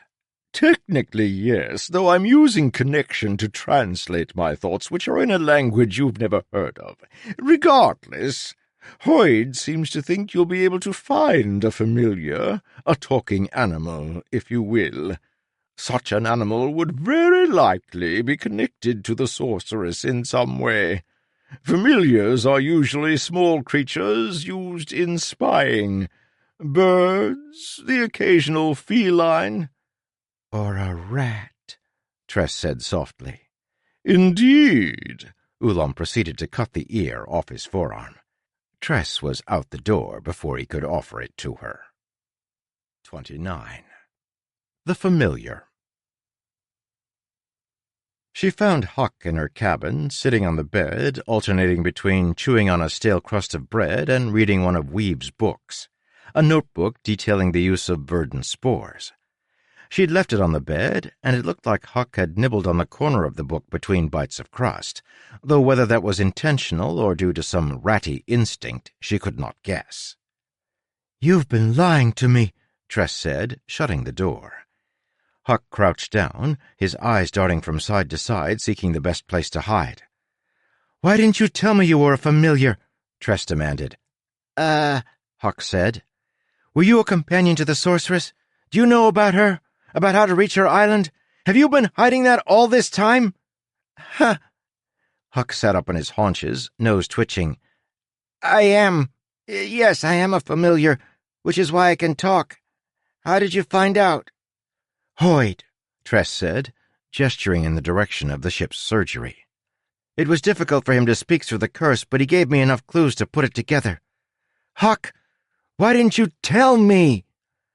"I didn't want to lead you into danger," Huck said. "The sorceress is a horrible person, Tress. You shouldn't want to know anything more about her, and you definitely shouldn't be trying to get to her island." Tress stalked over to the bed and knelt beside it at eye level with the rat. "You," she said, are going to tell me everything you know about the sorceress. Or else. Or else what? He squeaked. Or else, she took a deep breath, nervous, as she'd never made a threat as dire as this in her life. I will stop talking to you. You won't throw me overboard or something? What? She asked, horrified. No, that would be awful. Tress, you make a terrible pirate. Please, Huck, she said, tell me what you know. Can you guide me to the sorceress's island? He considered, then began to speak, but cut off. He rubbed his head with his paw. No, he said, I can't, Tress. I'm not what you think I am. I'm not a familiar. Well, I guess I kind of am, but not in the way you're thinking. My whole family can talk. I grew up on a lonely island far, far from the sorceress's realm. So you're what? A descendant of familiars? A good explanation, he said, then sighed. If you really want to get to the sorceress, your best bet is to break Hoid's curse. I can't lead you to her. About that I'm telling you the truth, I promise. Can you at least help me break Hoid's curse? He thought for a moment. Maybe. I mean, I'm not supposed to talk about this, but so long as it's about Hoid... All right. So here's the problem. The sorceress's magic forbids a person from talking about the specifics of their curse. I knew that already, she said. But I've heard, from my family, you see, that one can sometimes get a cursed person to reveal things anyway. The curses aren't alive, they are static, like the rules in a contract. That means despite how much work the sorceress puts into them, every curse has holes. I don't understand, Tress said, still kneeling beside the bed. All right, Huck said. Let's pretend you had a friend who was cursed. If you went to them and said, "Are you cursed?" they wouldn't be able to say yes. But the fact that they can't is itself kind of a confirmation, you know? So in a way, you've tricked the curse into giving you new information. But how does that relate to undoing the curse? Every cursed person hears the spell being said and therefore knows the method of their salvation. The sorceress, Tress, she's evil, sadistic. When she curses someone, she wants them to know the path to their freedom, then not be able to tell anyone. That sounds horrendous, Tress said, again glancing toward where she'd left Hoid. Yeah, Huck said. I warned you. Look, even talking about her is dangerous. You shouldn't keep trying to get to her. I'm going, she said. So I can either go armed with your information, or I can go ignorantly and be more likely to die. Your choice, Huck. Ouch! No need to step on the trap after it's already around my neck, Tress. I'm trying to help, but there's not a lot I can say. You have to find a way to circumvent the curse. Like, assume you ask that friend, "How do I undo your curse?" once you know there is a curse. That friend won't be able to tell you. But say you told your friend a story about someone else who was cured of their curse and asked, "What do you think?" They might be able to talk to you about the story, since it's about someone else, and therefore not about their specific situation. You might be able to sneak useful information out. That sounds like it would involve a lot of guesswork, Tress said, and confusion. And frustration and pain, yeah. But it's all I have for you, Tress. I'm not an expert. I think you should focus on keeping yourself alive, not on this mad quest to visit the sorceress. Crow has it in for you. I can feel it. I thought that at first, too, Tress said, letting herself be distracted. She needed time to process what she'd said before pushing him further anyway. But Crow has turned around. She seems happy to have me on board. And that doesn't worry you more? Huck asked. Now that you mention it, I should be suspicious, shouldn't I? Sporefalls, yes, Huck said. I mean, Crow eats bullets, hates everyone, is determined to give her own crew a death sentence. Yet she casually has decided she wants you to stay on board. For reasons. Tress shivered.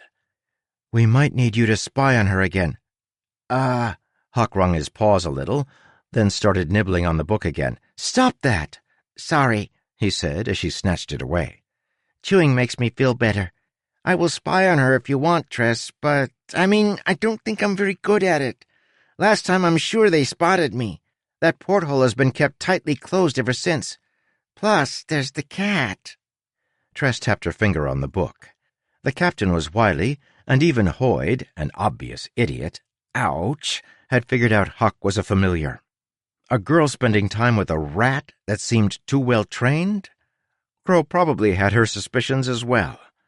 But perhaps there was another way. What was it Oolong had said about midnight spores? They were useful in spying. She was interrupted by a knock on her door.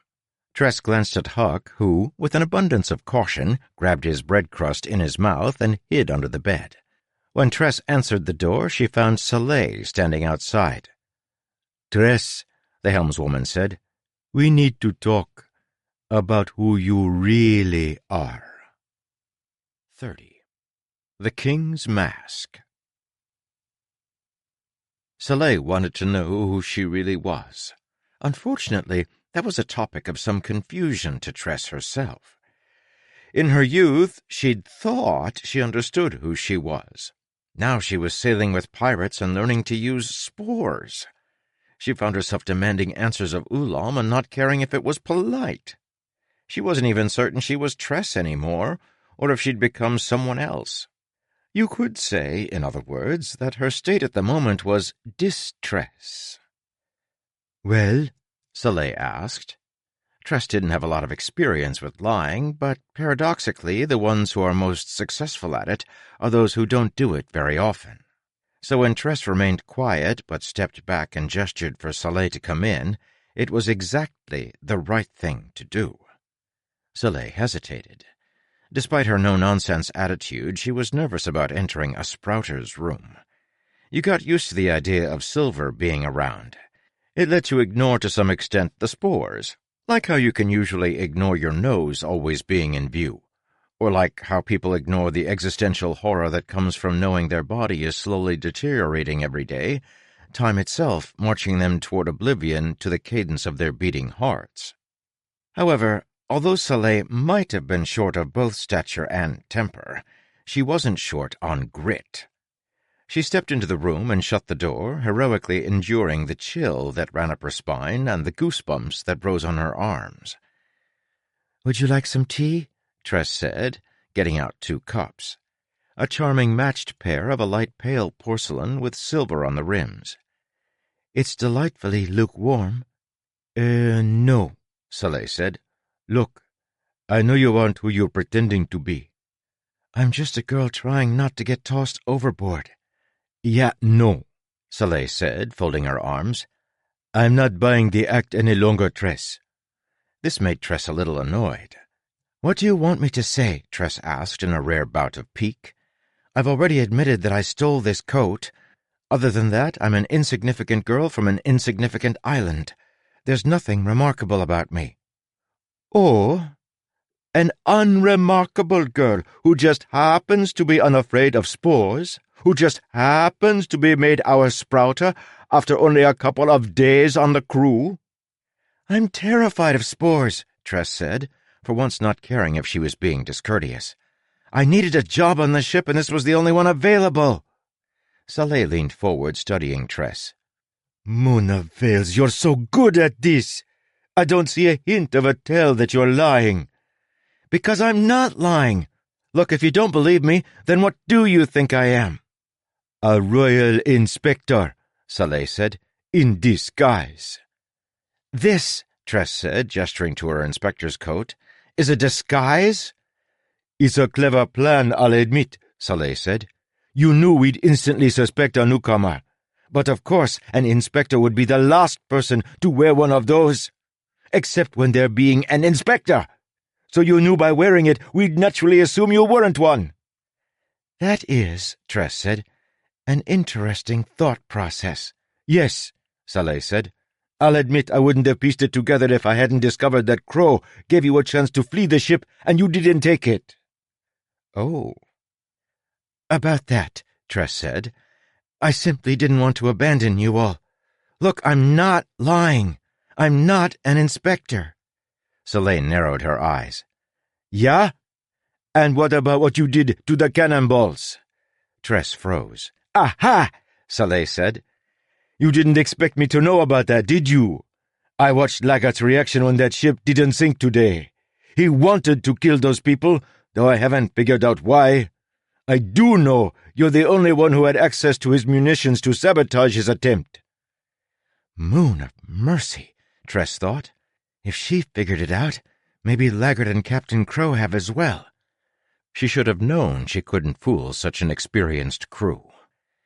Tress sat down on her bed, disturbed. Soleil was wrong about her, but the helmswoman... She'd stood up to Captain Crow. She'd prevented a massacre. If Tress was going to trust anyone on this ship, she decided, it should be Soleil. "I found out the captain wanted to sink ships," Tress said, "to make you all into dead runners. She wants you to obey her unfailingly. Even with her powers, she must fear a mutiny." Soleil leaned down, small tight curls of black hair falling around the sides of her face. "A common girl, as you're pretending to be, figured out Captain Crow's plot?" "By accident," Tress said. "Really, Soleil, I have no idea what I'm doing." "Let's assume I believe you," Soleil said, "and accept that you're not an inspector. Can you prove what you said about the captain?" "There are false bottoms in the gunnery barrels," Tress said. "Laggart keeps sabotaged cannonballs in there. I swapped them for ordinary ones so he couldn't sink any more ships. I have the ones I took out, but I don't know if that will prove anything. It's my word against his." "I don't need you to confront him about it," Soleil said, beginning to pace. "We merely need to get others in the crew to agree to take action. I've organized a meeting with Anne and Port later tonight. If you brought one of those cannonballs, that might be proof enough for them. They're already suspicious of the captain's motives, and—" Soleil stopped, then walked back to Tress. "And you just manipulated me into telling you about our secret meeting! Damn, you're good!" Tress sighed. Soleil held her eyes again. "Cold as ice, with a heart of unyielding steel." "Really?" Tress asked. "That's what you get from my expression?" "Indeed," Soleil said, "behind the fake fear and confusion you're trying to use to distract me.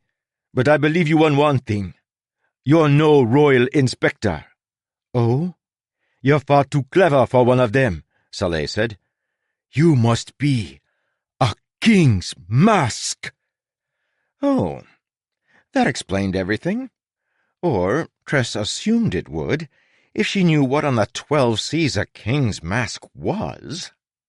"Everyone knows the king's masks must lie when asked what they are," Soleil said, putting her hands on her hips, "to protect their secret missions. So I won't try to get you to confirm it. Will you bring one of those cannonballs tonight?" "If you think it will persuade the others," Tress said, "then I will." She wasn't certain what any of them could do against someone like Crow, but it would be good to talk about the things she'd discovered. "Great," Soleil said. "Meeting is in the quartermaster's room after second evening mess, when night watch is called." She started toward the door, then hesitated. "Please don't assassinate anyone before then." With that, she was out the door. Tress sat back on her bed, stunned, as Huck emerged. "So, King's mask, eh?" he said. "You sure had me fooled." That was a joke," he said, nibbling on his stale bread crust again. "I'm guessing you don't even know what they are." "Not a clue." "Secret assassin group," Huck said, "maintained by the king to carry out important missions. Supposedly there are never more than 5 at a time. They are the elite of the elite." "And she thinks an 18-year-old girl happens to be one." "The masks supposedly take youth potions to disguise their ages," Huck said. "But it's possible they don't really exist, and the king encourages the rumors to make people fear him. Don't blame Soleil. People on ships like this one hover at the edges of the law even when they're not pirates. Someone like Soleil lives her entire life full of suspicion. She's not dumb. She's just not accustomed to dealing with someone so genuine. It's like you speak an entirely different language." "I'll need to convince her of the truth," Tress said. "Somehow." She found it physically painful to know someone thought she was an assassin. "I don't know if I'd go to that meeting if I were you," Huck said. Captain Crow is suspicious of Soleil and the others. I think she's planning to kill them. What? How do you know? When I spied on them for you the other day, I caught a little bit about secret meetings and being rid of them finally. That was before they got to the juicy stuff I told you. That sounded bad to Tress, but also too vague. She stood up again, pacing through her small quarters, listening to the scrape of spores on the hull outside. We don't know enough, Huck. We don't know why the captain wants to make the others into dead runners. I mean, she wants to order them to do something dangerous, but why? Yeah, Huck said. I'm baffled, too. Reminds me of a friend of mine. He was a character, I tell you. Once, he was offered cheese. By the way, we don't like cheese as much as people think. Wonder how the rumor started. Anyway, I think, Tress said gently, we should stay focused, Huck. We need more information about the captain. Huck dropped his crust. Okay, I suppose, he said. I mean, if you really want me to. Tress immediately felt guilty, remembering his earlier objections. She had no right to ask him to put his life in danger. Never mind, she said, tucking an unruly strand of hair behind her ear. I think there's another way. She looked in the secret compartment under the bed, then brought out the little box full of midnight spores. Tress, Huck said, what are you doing? I'm completely out of my element, Huck, she said. I'm just a girl with a fondness for cups. I have no special training, no special experience. I can't outmaneuver Crow unless I use the resources I have. She held up the box. My only real advantage seems to be the fact that I'm slightly less terrified of spores than everyone else. Yeah, but midnight spores? Shouldn't we, work our way up to something like that? You don't start by running a full regalthon. You jog a little first. A what? Regalthon, he said. 40-mile race held every year on the king's birthday. 40 miles? Tress said, fishing in the various drawers in Weave's cabinet. Hadn't she seen a silver knife in here? They'd run out of land and fall off the island if they raced that far. Do they go in circles? Oh, Tress, he said. Most islands aren't the size of the Rock, you know. Really? She said. She pulled the knife out of the drawer. You mean there are some that are 40 miles wide? And bigger, he said. I think one over in the Zephyr Sea is 60 miles across. Moons, she said, trying to imagine that much land in one place. Why, in the center you might not be able to see the sea at all. She shook her head at the crazy thought and pulled out a few water skins. After that, she knelt by the bed, picked out 3 black spores, and set them on the mattress. Huck backed away, towing his crust of bread. She took a deep breath and thought of Charlie. She could do this. For him, and for the people of the Crow's song. Solve the mysteries on this ship, protect the people here, and they would point her in Charlie's direction. She raised an eyedropper and released a drop onto the spores. 31. The Midnight Essence. I assume you have no idea what a Luelle bond is. Don't feel bad. At this point in the story, I was concerned with trying to figure out how many different shades of orange I could wear at the same time. So we all have our priorities. Most aether spores, like the verdant spores and the zephyr spores, don't involve any kind of bond. Using them is a simple matter of cause and effect. Compressed aether drops to the planet in the form of spores, and a little water encourages it to grow in an explosive burst. Midnight spores are different. In fact, they're closer to how the aethers are supposed to work. Bringing midnight spores to life creates a temporary bond, a kind of symbiosis between host and aether. Unlike the Nael bond, which trades in consciousness and anchoring to reality, the Luelle bond trades in physical matter. In this case, water. Tress felt it as a sudden thirst, a drying of her mouth. She reached for the water skin, then paused, transfixed by the motions of the spores. They bubbled and undulated, melting and then enlarging like an inflating balloon. In seconds, the puddle of goo, though it had begun as 3 tiny spores, was as large as a person's fist. There it stopped growing, blessedly, though it continued to writhe and distort. For a moment, a tiny face appeared, stretching out of the black pus. Then it melted back in. Offer, a thought impressed on Tress's mind. Trade water, give water. Without knowing what she was doing, Tress agreed. Midnight Essence, in all its different forms, looks for a pattern, a model. It often takes a cue from its creator or host, and in this case, Tress glanced at Huck, who had backed all the way across the bed to the far corner, clutching his crust of bread before him like a somewhat snacked-upon shield. The Midnight Essence pulsed with purpose, elongating. It formed a black tail, 4 paws, a face and snout, a body like a deformed tuber. Soon Tress found herself regarding a small creature that looked almost like a rat dipped in black paint, except the hair seemed more a texture to the skin than individual hairs, and there wasn't enough detail on the toes and the face. It was too smooth, jet-black and glossy, as if made of tar, or carved from a tub of lard by a talented artist with no other way to express themselves.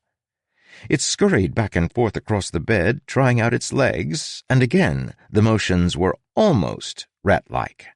Though her thirst was increasing, and strangely her eyes were beginning to feel dry, Tress couldn't stop watching it. She took a drink and found herself slurping down the entire water skin. She hadn't thought there would be enough room in her stomach, but once she was refreshed, the Luel bond strengthened. She'd given it what it wanted, and in so doing gained some measure of control over it. She lost sight of the world around her, her vision fuzzing. Then she was the not rat. She could direct it, see through its eyes, smell what it smelled. She immediately made the thing jump toward Huck, who squeaked and ran under the bed. It was fun, for reasons she couldn't explain. But no, she had work to do. Yes, important work that involved scampering across the bed and leaping onto the floor. When she hit, her feet squished into her body, and she had to pop them out again. After that, she scrambled to the door and squeezed under, coming out as goo that oozed back into shape. Shadows. She liked shadows. Down here in these corridors below decks, she could move virtually unseen. Even on the steps, the shadows were deep. But up above, the sun was out from behind the moon. Hateful sun, though it was slinking toward the horizon, drowsy, unaware of her. Midnight Tress crouched on the steps, listening to the footfalls of the people, smelling the old leather of their shoes. There, a shadow from the mast as the ship turned. She leaped into it, then ran along its length, jumping over the veins of silver in the deck. It would hurt her if she touched it, she knew, but she was stronger in this shape than common spores. Mere proximity wouldn't harm her. She reached the captain's cabin, which occupied the space directly underneath the quarterdeck. She definitely shouldn't have been able to squeeze under that tiny gap between door and deck, but she did. The reinflation took longer this time, but her eyes reformed faster than the rest of her, and she was able to scan the room. Crow sat at her desk by the porthole, writing something by the waning light of the setting sun. Her hat hung on a peg by the door, her canteen was open next to her, and she wore her jacket unbuttoned. As soon as her feet were back, Midnight Tress scrambled into the deeper shadows beneath the bench. Crow smelled wrong, of rotten weeds and burning flesh and something else Midnight Tress couldn't identify. The other humans smelled of sweat and sweet flesh. Not Crow. Crow wasn't a person, not entirely. The parasite was winning. Midnight Tress realized she should have waited until Crow and Laggert were meeting. She should have planned. But plans were things for people who didn't exist yet, and Tress existed now. What was that little book Crow was writing in? Midnight Tress inched closer. Could she keep to the shadows enough that she could read the book? She craned her neck, looking up from the floor, trying to see. But the angle was all wrong. Could she... No. No, she'd have to get right up beside Crow to look at the book. She felt excited and eager in this body, but even in darkness she wasn't invisible. Just a little closer? She could get a little closer? With effort, Tress held herself back. It was like trying to keep from eating when ravenous. She wanted to do what she wanted, didn't she? No. No. Crow would leave soon. Evening mess. She'd go like she always did, get food, and then return. Wait. Wait. Wait. The call went up. Crow shut her book, took a long drink from her canteen, then stood. She took her hat off the peg, went out the door, then locked it behind her. Now! Midnight Tress scrambled out of the shadows. She climbed up the table leg with claws too sharp for her otherwise soft and malleable body. Then she sprang onto the top of the table, so eager to reach the book that her feet twisted and distorted as she ran, extra nubs of more legs growing like tumors at her sides. She reached the book and bit it, pulling it open to the page that Crow had left marked.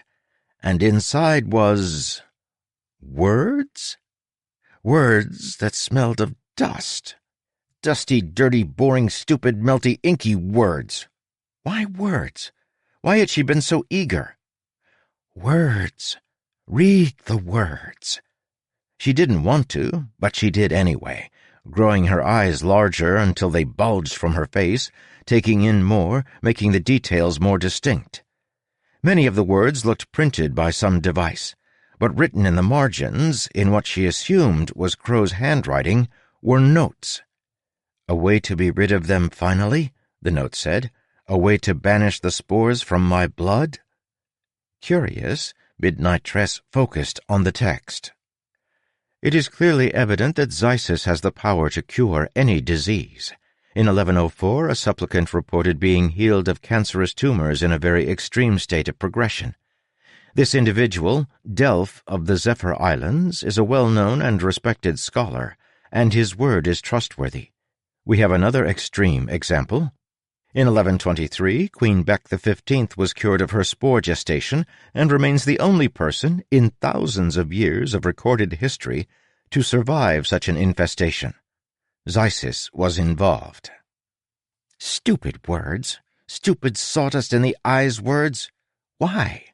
She should find something to bite, something that bled warmth and liquid salt.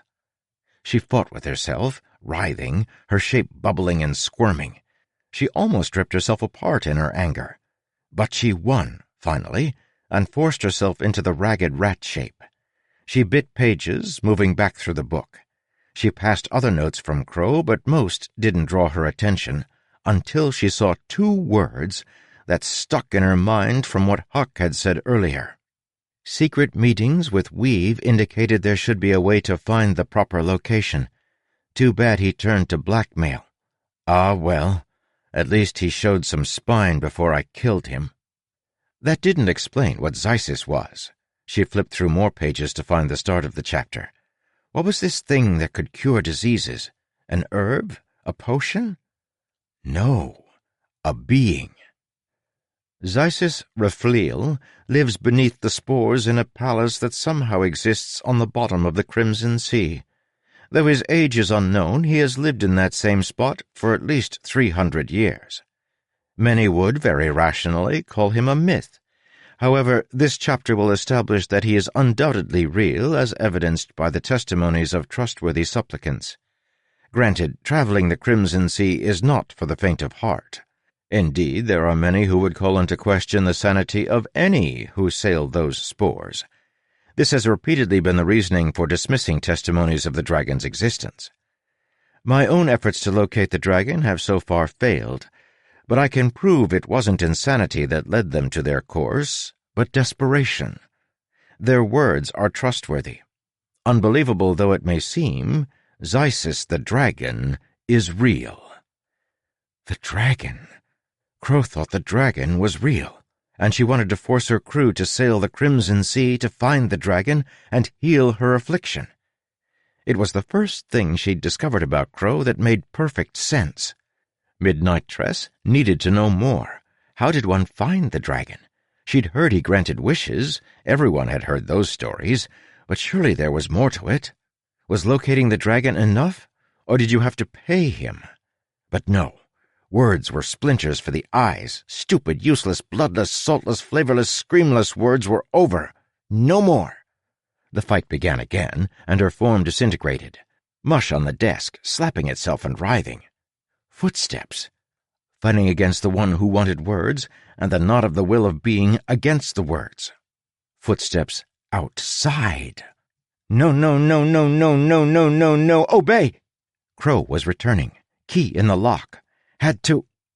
In a flash and a burst of black smoke, Tress was cast out into her own body. She found her mouth parched, dry like it was full of sand.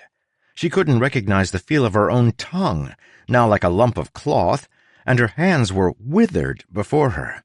She had collapsed sideways on the bed, and when she tried to speak, she let out only a croak. "Tress," Huck said, squatting before her face. "Tress!" He held the silver knife awkwardly in his paws. "There was a line of darkness coming out of your mouth. I didn't know what to do, but you were coughing and—" "Water," she managed to force out. She reached toward the second water skin. Huck scrambled over and grabbed it in his teeth, pulling it toward her. She managed to dump it into her mouth. As soon as it touched her tongue, her mouth burned. She kept drinking through the pain, choking on the water, forcing it down a throat that was dry as parchment. After that, she lay on the wet mattress, wheezing. If she had been that dehydrated normally, she would undoubtedly have died. But this was no normal effect. Timely application of liquid reversed the process, reinflating her twig arms as the burning in her mouth and throat faded. She slumped back, enjoying the sensation of not being in pain, and thought about what she'd learned. That led her to worry. Would Crow find remnants of the midnight spores? As Tress had broken free from the bond, she thought she'd felt her body evaporating into black smoke. Had that left residue? "Tress," Huck asked, "are you all right?" "Yes," she said, her voice hoarse. She pushed her hair away from her face as it had escaped its tail in her thrashing. "You might have saved my life, Huck. Thank you." "Well, I guess we're even now," he said. "I'd be at the bottom of the verdant sea if you hadn't let me out of that cage." He was still wringing his paws, so Tress forced herself to sit up and show him a smile. But moon of menace, she could feel a monster of a headache coming on. Perhaps she'd be better off leaving midnight spores alone in the future. Nevertheless, she knew what Captain Crow wanted, and, though she couldn't be certain, it seemed the things that Huck had overheard hadn't been about Soleil and the others. The secret meetings had been with Weave, and getting rid of them referred to the spores in her blood. Perhaps Soleil, Anne, and Fort would know what to do. Tress waited to see if Crow would come barreling in, furious about being spied upon. When that didn't happen, Tress took a luxurious bath, then dressed and prepared to attend the secret meeting. Hopefully the others wouldn't be too angry at her when they found out she wasn't a king's mask. Tress, of course, underestimated the human mind's ability to believe whatever the hell it wants. 32. The Liberator. "I've found a way for us to escape our predicament," Soleil said, then gestured at Tress. "Behold our liberator." Tress froze, her hand still on the door to the quartermaster's office, which she'd just shut. She hadn't expected to be put on the spot the moment she stepped in. She began. "She can't confirm it, of course," Soleil said, lowering her voice to a conspiratorial whisper. "But I'm confident she is a king's mask." Fort held up his sign. "Not to be a contrarian, Soleil, but I sincerely doubt that's the case." "Yeah," Anne said. "I'm with him. Tress is great and all, but she's obviously a girl from a backwater island." "The entire point of the king's masks is that they seem innocent," Soleil said. "How many girls from backwater islands have you seen walk on the sea? then cling to the outside of a ship at sail. Fort and Anne studied her, and Tress blushed beneath their scrutiny. I was desperate, she said. I just did what I had to in order to survive. It is a little suspicious, Fort wrote, how you almost immediately ended up as ship's sprouter. Right, Soleil said. She's not afraid of spores. I'm very afraid of spores, Tress corrected. And she could have fled the ship at Shimmer Bay, Soleil said, but chose to remain so she could keep an eye on Crow. She admitted as much to me earlier. Tress sighed. I don't want to impose, Soleil, but I think you're misinterpreting what I said. Wait, Anne said. Soleil, you're acting like this is a good thing. If she were a king's musk, then she'd kill us all. We're outlaws now. Ah, Soleil said, holding up a finger. But she knows we aren't complicit in killing anyone. Technically we are, Fort wrote, looking morose. We turned pirate, then people died. Doesn't matter that we didn't shoot the cannon. We're responsible for those poor people's deaths. The small room grew quiet. Fort sat on his stool behind the counter, shoulders wide enough that they nearly touched both walls at once. He wore suspenders, as the last 7 belts he'd tried to wear had given up on the spot. And I have it on good authority he's been ordered by judicial mandate to stay at least 30 feet from any others as a judgment for past brutality. Anne sat on the counter by the wall, swinging her legs. She seemed intensely interested in a knot in the floorboards, but in reality, she was haunted by Fort's words. They were all culpable. Everyone except Tress. Soleil stepped toward the others, away from the door. See, that's why it's important that she is a musk. The only way for us to survive after being named Dead Runners is to have an agent of the king vouch for us. She looked at Tress, pleading in her eyes. That's why she could be our liberator. She could tell the king we meant well, that we tried to stop Crow. It's a way out, isn't it? Tress had seen Soleil as stern, straightforward, like a firm handshake in human form. But right now there was fear in her dark eyes, and pain. Moon of mercy, it was difficult to hear her plea and deny it. Fort and Anne both looked to Tress, a spark of hope in their eyes as well. Huck was right. These people weren't fools. They weren't idiots for hoping Tress was something more than the girl she appeared to be. They simply wanted there to be a chance. Tress's mouth went dry again, though not from abusing Aethers this time. There was a way for her to prove she wasn't a mask. She merely had to say she was one. Incongruently, this would prove she wasn't one, assuming Soleil was right and masks weren't allowed to admit to their station. But saying that would stomp out their last light of hope. Doing so felt cruel, like kicking a kitten. No, like strapping dynamite to a kitten, then seeing how high you could get the head to fly. Tress couldn't say it. They wanted it so much. She, in turn, was desperate for them to get what they wanted. So instead she changed the subject. She reached into her satchel and took out a cannonball. I took this, she said, from a secret compartment in one of Laggart's gunnery barrels.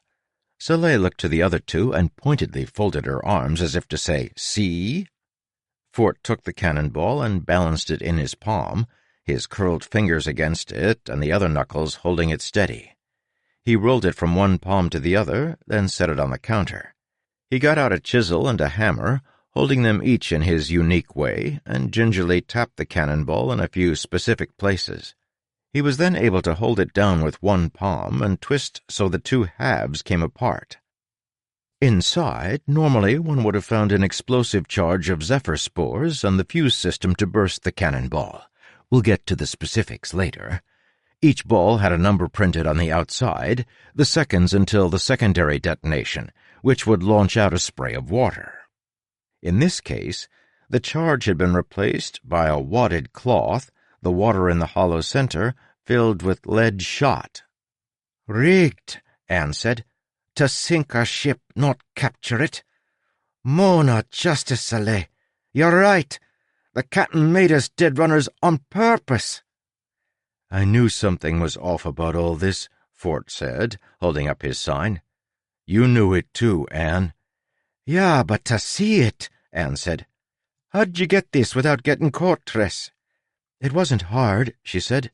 Nobody wants to go near the charges. But how did you even find them? Anne asked, poking at the dissected cannonball. I, have experience with barrels and hidden compartments. Soleil gave her a sly glance and a knowing smile. My question is why, Fort wrote. What does the captain gain by this? We were already pirates. Killing people instead of looting them makes no sense. Yeah, Soleil said. That's the conundrum. Tress hesitated, then sighed.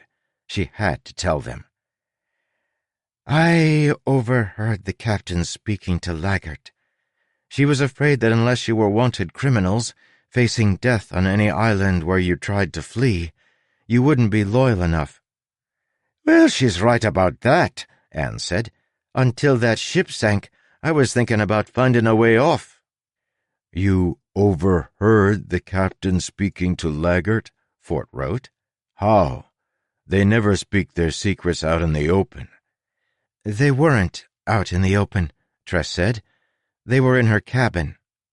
All three looked at her, and she realized her mistake. Moon of mercy! She shouldn't have come to this meeting with a splitting headache. You were able to spy on the captain, Anne said, in her cabin, while she was speaking conspiratorially to her first officer about her secret plans to betray her crew? Yes. The words hung in the air for a moment before Anne plucked them and chowed down.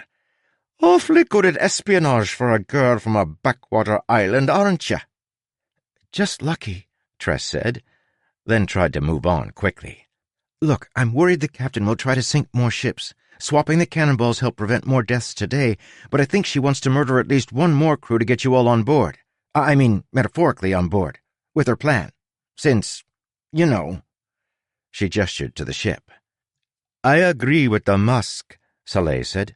Today was too close. We've got enough blood on our hands. We need to find a way to deal with Crow permanently. That could take time, Fort wrote. First, I think we should find a way to quench her bloodthirst. She's not exactly the quenchable type, Anne said, if you haven't noticed. I think we just need to get her away from where she can do damage. What if, Fort wrote, we were to persuade her to sail a different sea, one without so many people on it? That way we'd run into fewer innocents she could hurt. True, Soleil said, but we'd have to get to the Crimson Sea, or worse, the Midnight Sea. But there's no way we'd persuade the captain to do that. She wants to be where ships are plentiful. Actually, Tress said, I'm pretty sure she'd agree to sail the Crimson Sea. Nah, Anne said. A captain's got too healthy a sense of self-preservation. We'd never persuade her... She trailed off, looking at Tress, and narrowed her eyes. At least no normal crew member could persuade her of such a crazy idea.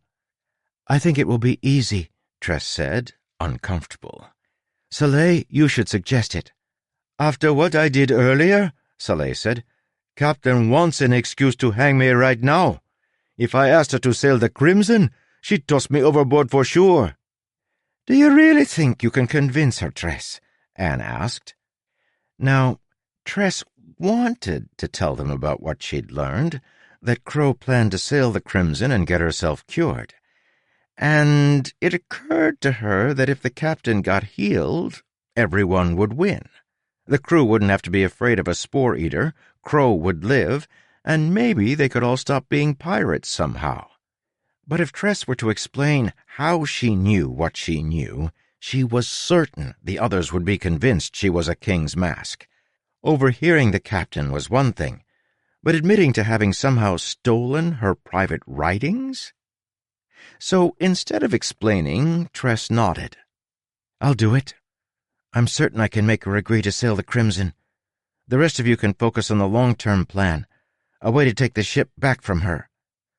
"So long as those spores are in her blood," Fort wrote, "she'll be immune to anything we could do to her." Pretend she won't have those anymore," Tress said. "Assume her powers will be negated in the near future by, something completely unrelated to me." All three of them took another opportunity to stare at her. Right, Soleil said, ushering Tress out the door. "We'll do that. You get her to sail the Crimson. If she agrees to it, I'm confident I can get the dogs to go along with the idea too. Most of them are as upset at the killings as we are."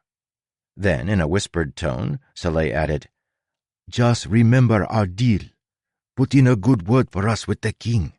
Convince him we didn't want any of this and tell him we helped you stop her, all right?" "Soleil," Tress said, "I'm really not—" "I know," Soleil said. "You can't admit it. How about this? If you happen to have a chance to speak to the king on our behalf, can you promise me you'll take it?" "I suppose," Tress said. "Good enough," Soleil said.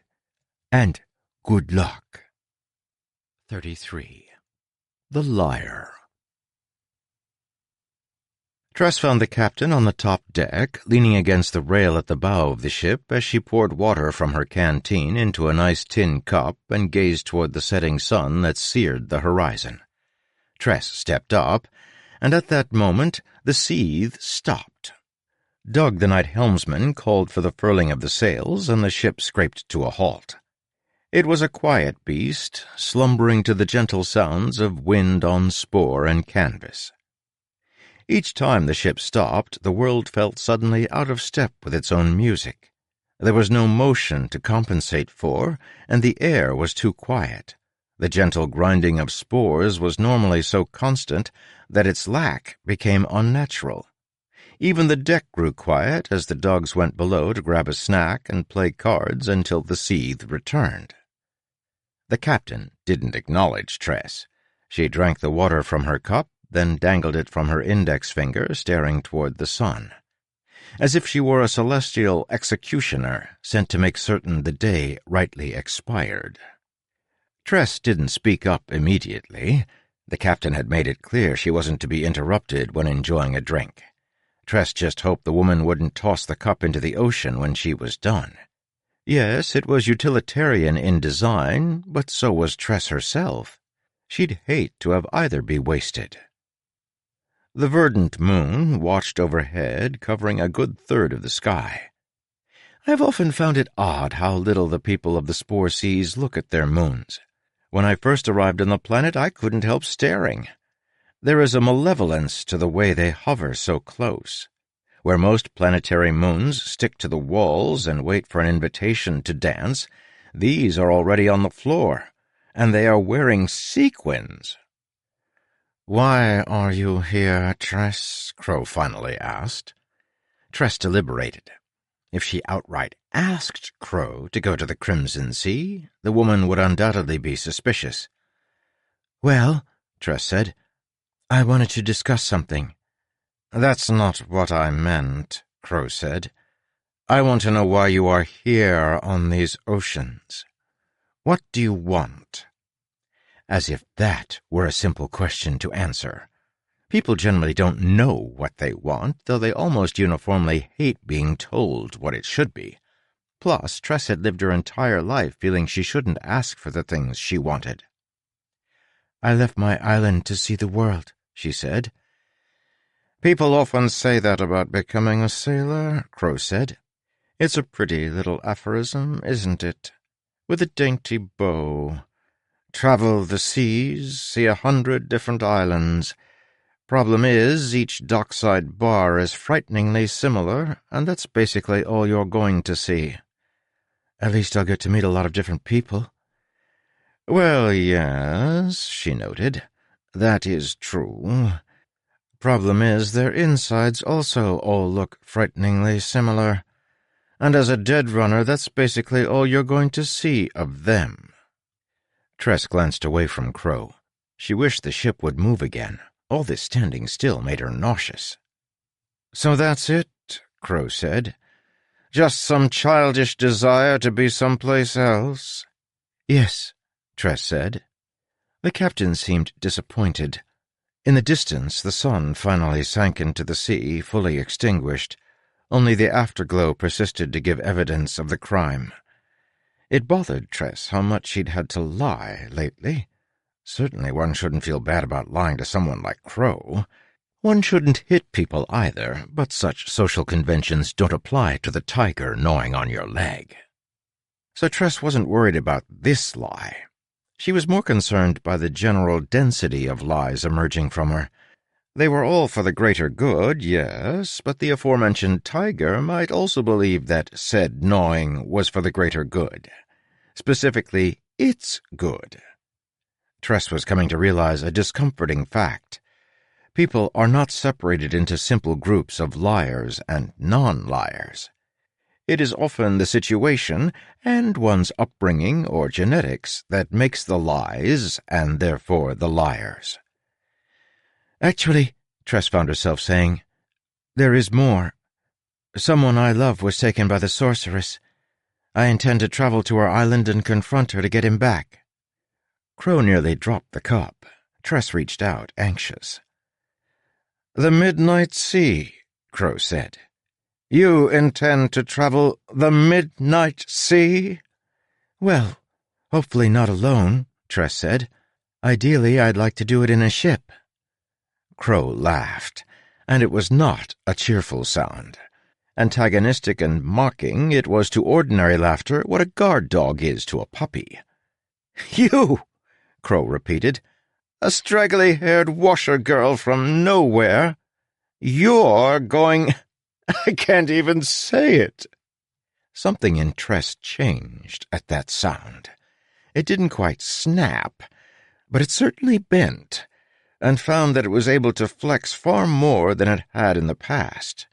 She looked Crow in the eyes and said, "I don't think that's fair. I have gotten this far. My mother always told me that the hardest part of any task is getting yourself to start it." "As someone who has climbed several mountains," Crow said, "I can confidently say your mother is an idiot." Tress felt herself flush with anger. Some things were uncalled for, even among pirates. "Who," Crow said, "do you think would take you on this impossible mission?" "Well," Tress said, "I only really know the crew of one ship right now. I was kind of hoping—" She was interrupted by another bout of laughter. She had expected this one. She'd provoked it on purpose, because she was growing less and less embarrassed about lying, at least to Crow.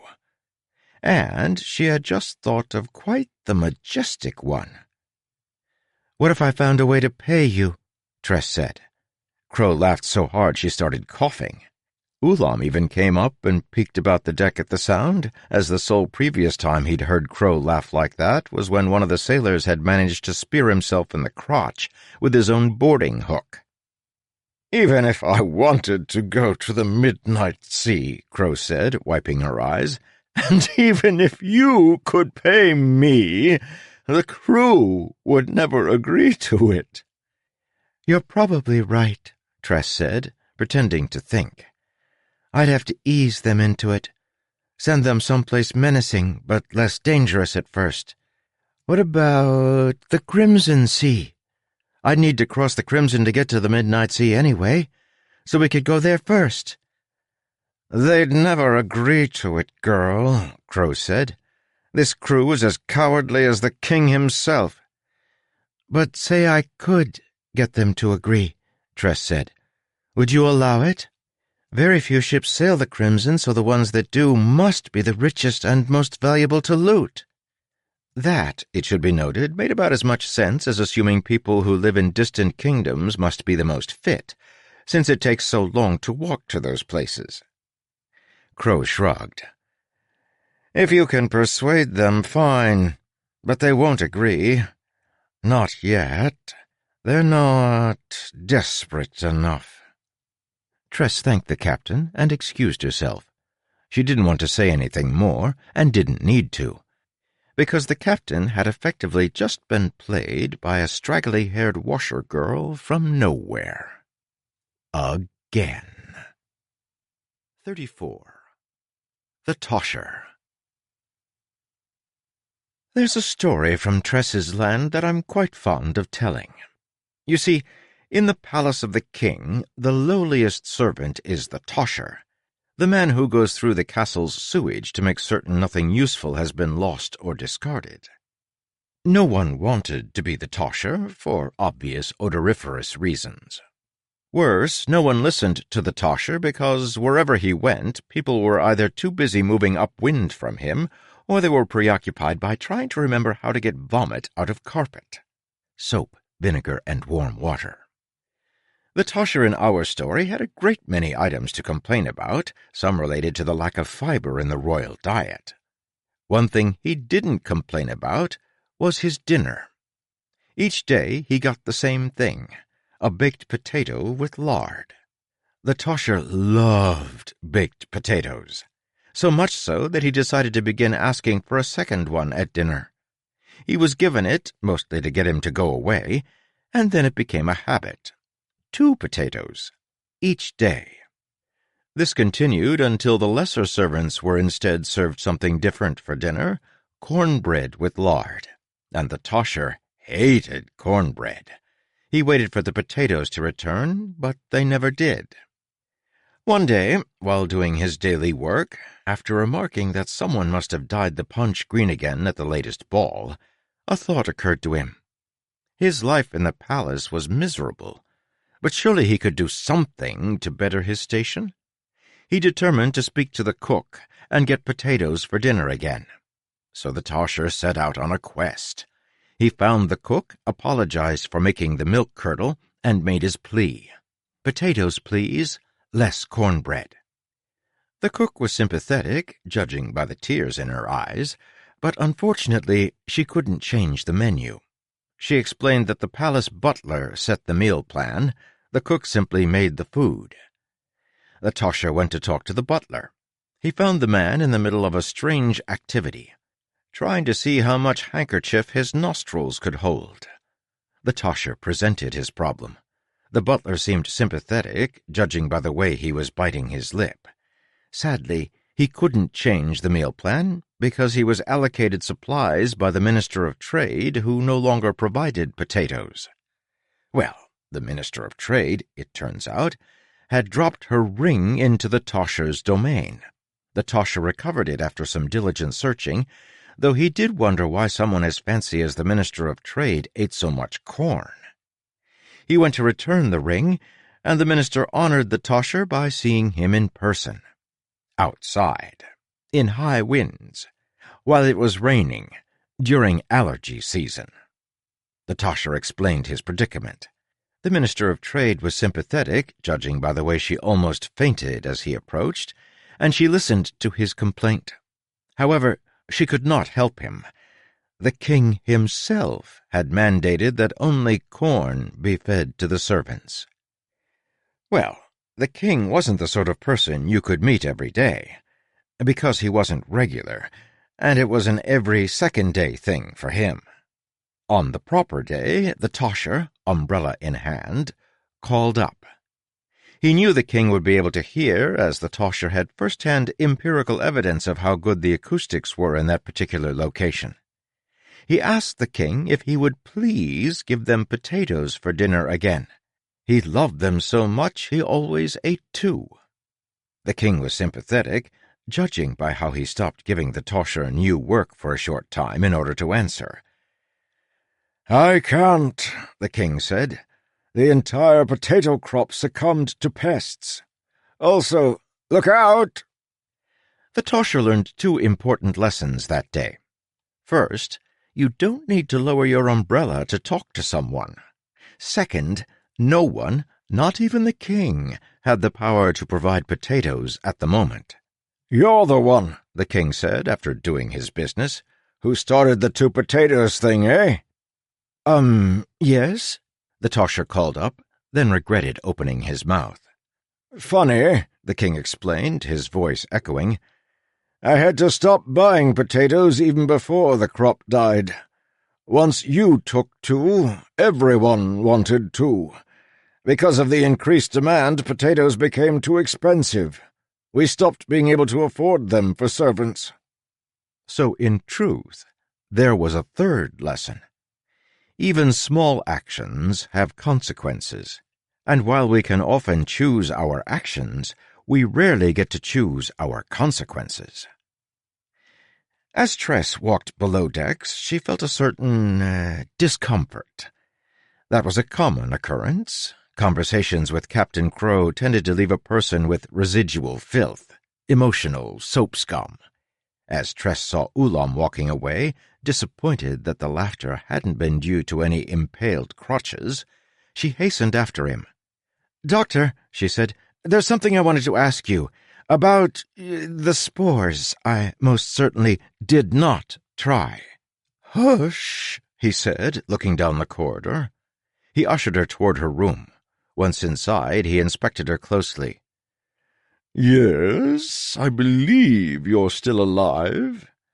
"I mean, I'm talking to you and walking around." "That's not as concrete a set of evidences as you might assume," he said. "But what was it you wanted to ask me?" "Do midnight spores leave any kind of trace after the bond is broken?" she asked. "Like, say you were using them to sneak into some place you shouldn't be." "That is generally where people sneak, Right. But let's say that, you were interrupted, and someone broke the spell for you so you didn't die. It's not a spell, but a complex symbiotic relationship between two entities.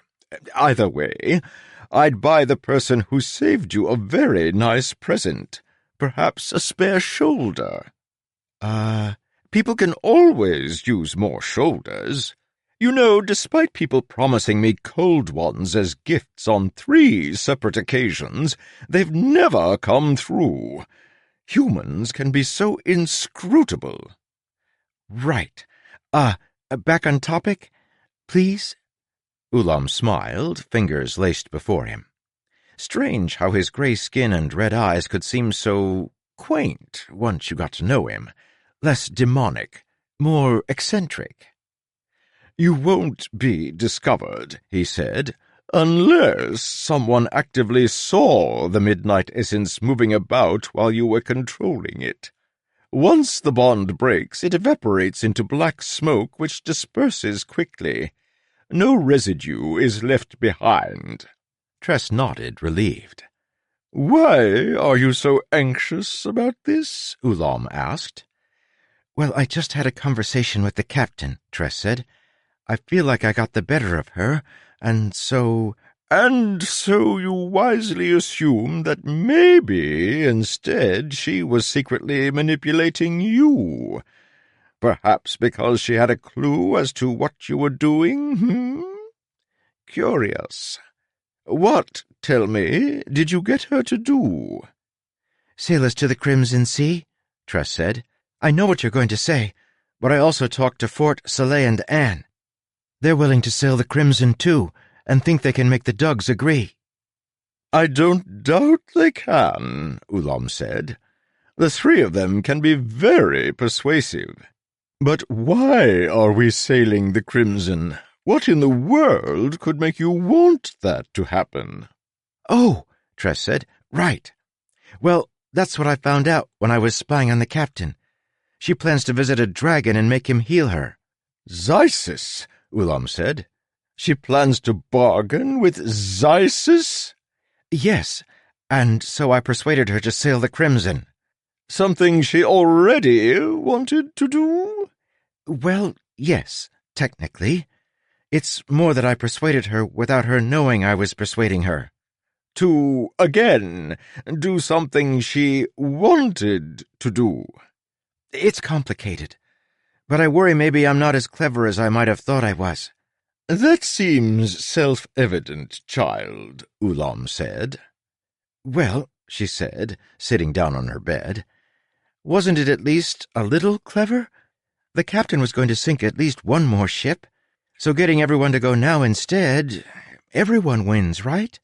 Assuming we can find the dragon, the captain will get healed. No more ships need be sunk. Maybe once she's no longer dying, Crow will let everyone go, and well, she would be on the Crimson Sea, remarkably halfway to the Midnight Sea. That would put her closer to rescuing Charlie than she had realistically thought she would get. "Child," Ulam said, going to one knee beside the bed, "Xysis is a dragon. He doesn't offer boons. He offers trades." For what? Treasure? You mean we have to rob some more ships first? Xysis has no need for lucre, Tress. He wants for only one thing in order to continue his experiments: servants to do his chores. But seeing as he lives underneath the spores, he requires a very particular kind of servant. Particular? In what way? Tress asked. They can't be afraid of spores, Ulam said. That is always the trade. One reasonable boon, a healing would count, I suppose, in exchange for one slave to work for him all their days. The trick is finding him an offering who doesn't panic at being led through a tunnel of spores. In that awful moment, Tress remembered the captain's eyes when Tress had decided to remain on the ship, when she'd volunteered to become ship's sprouter. "You really aren't afraid of spores, girl?" Crow had asked. Oh, moons, Tress thought. Outside, the seethe started again.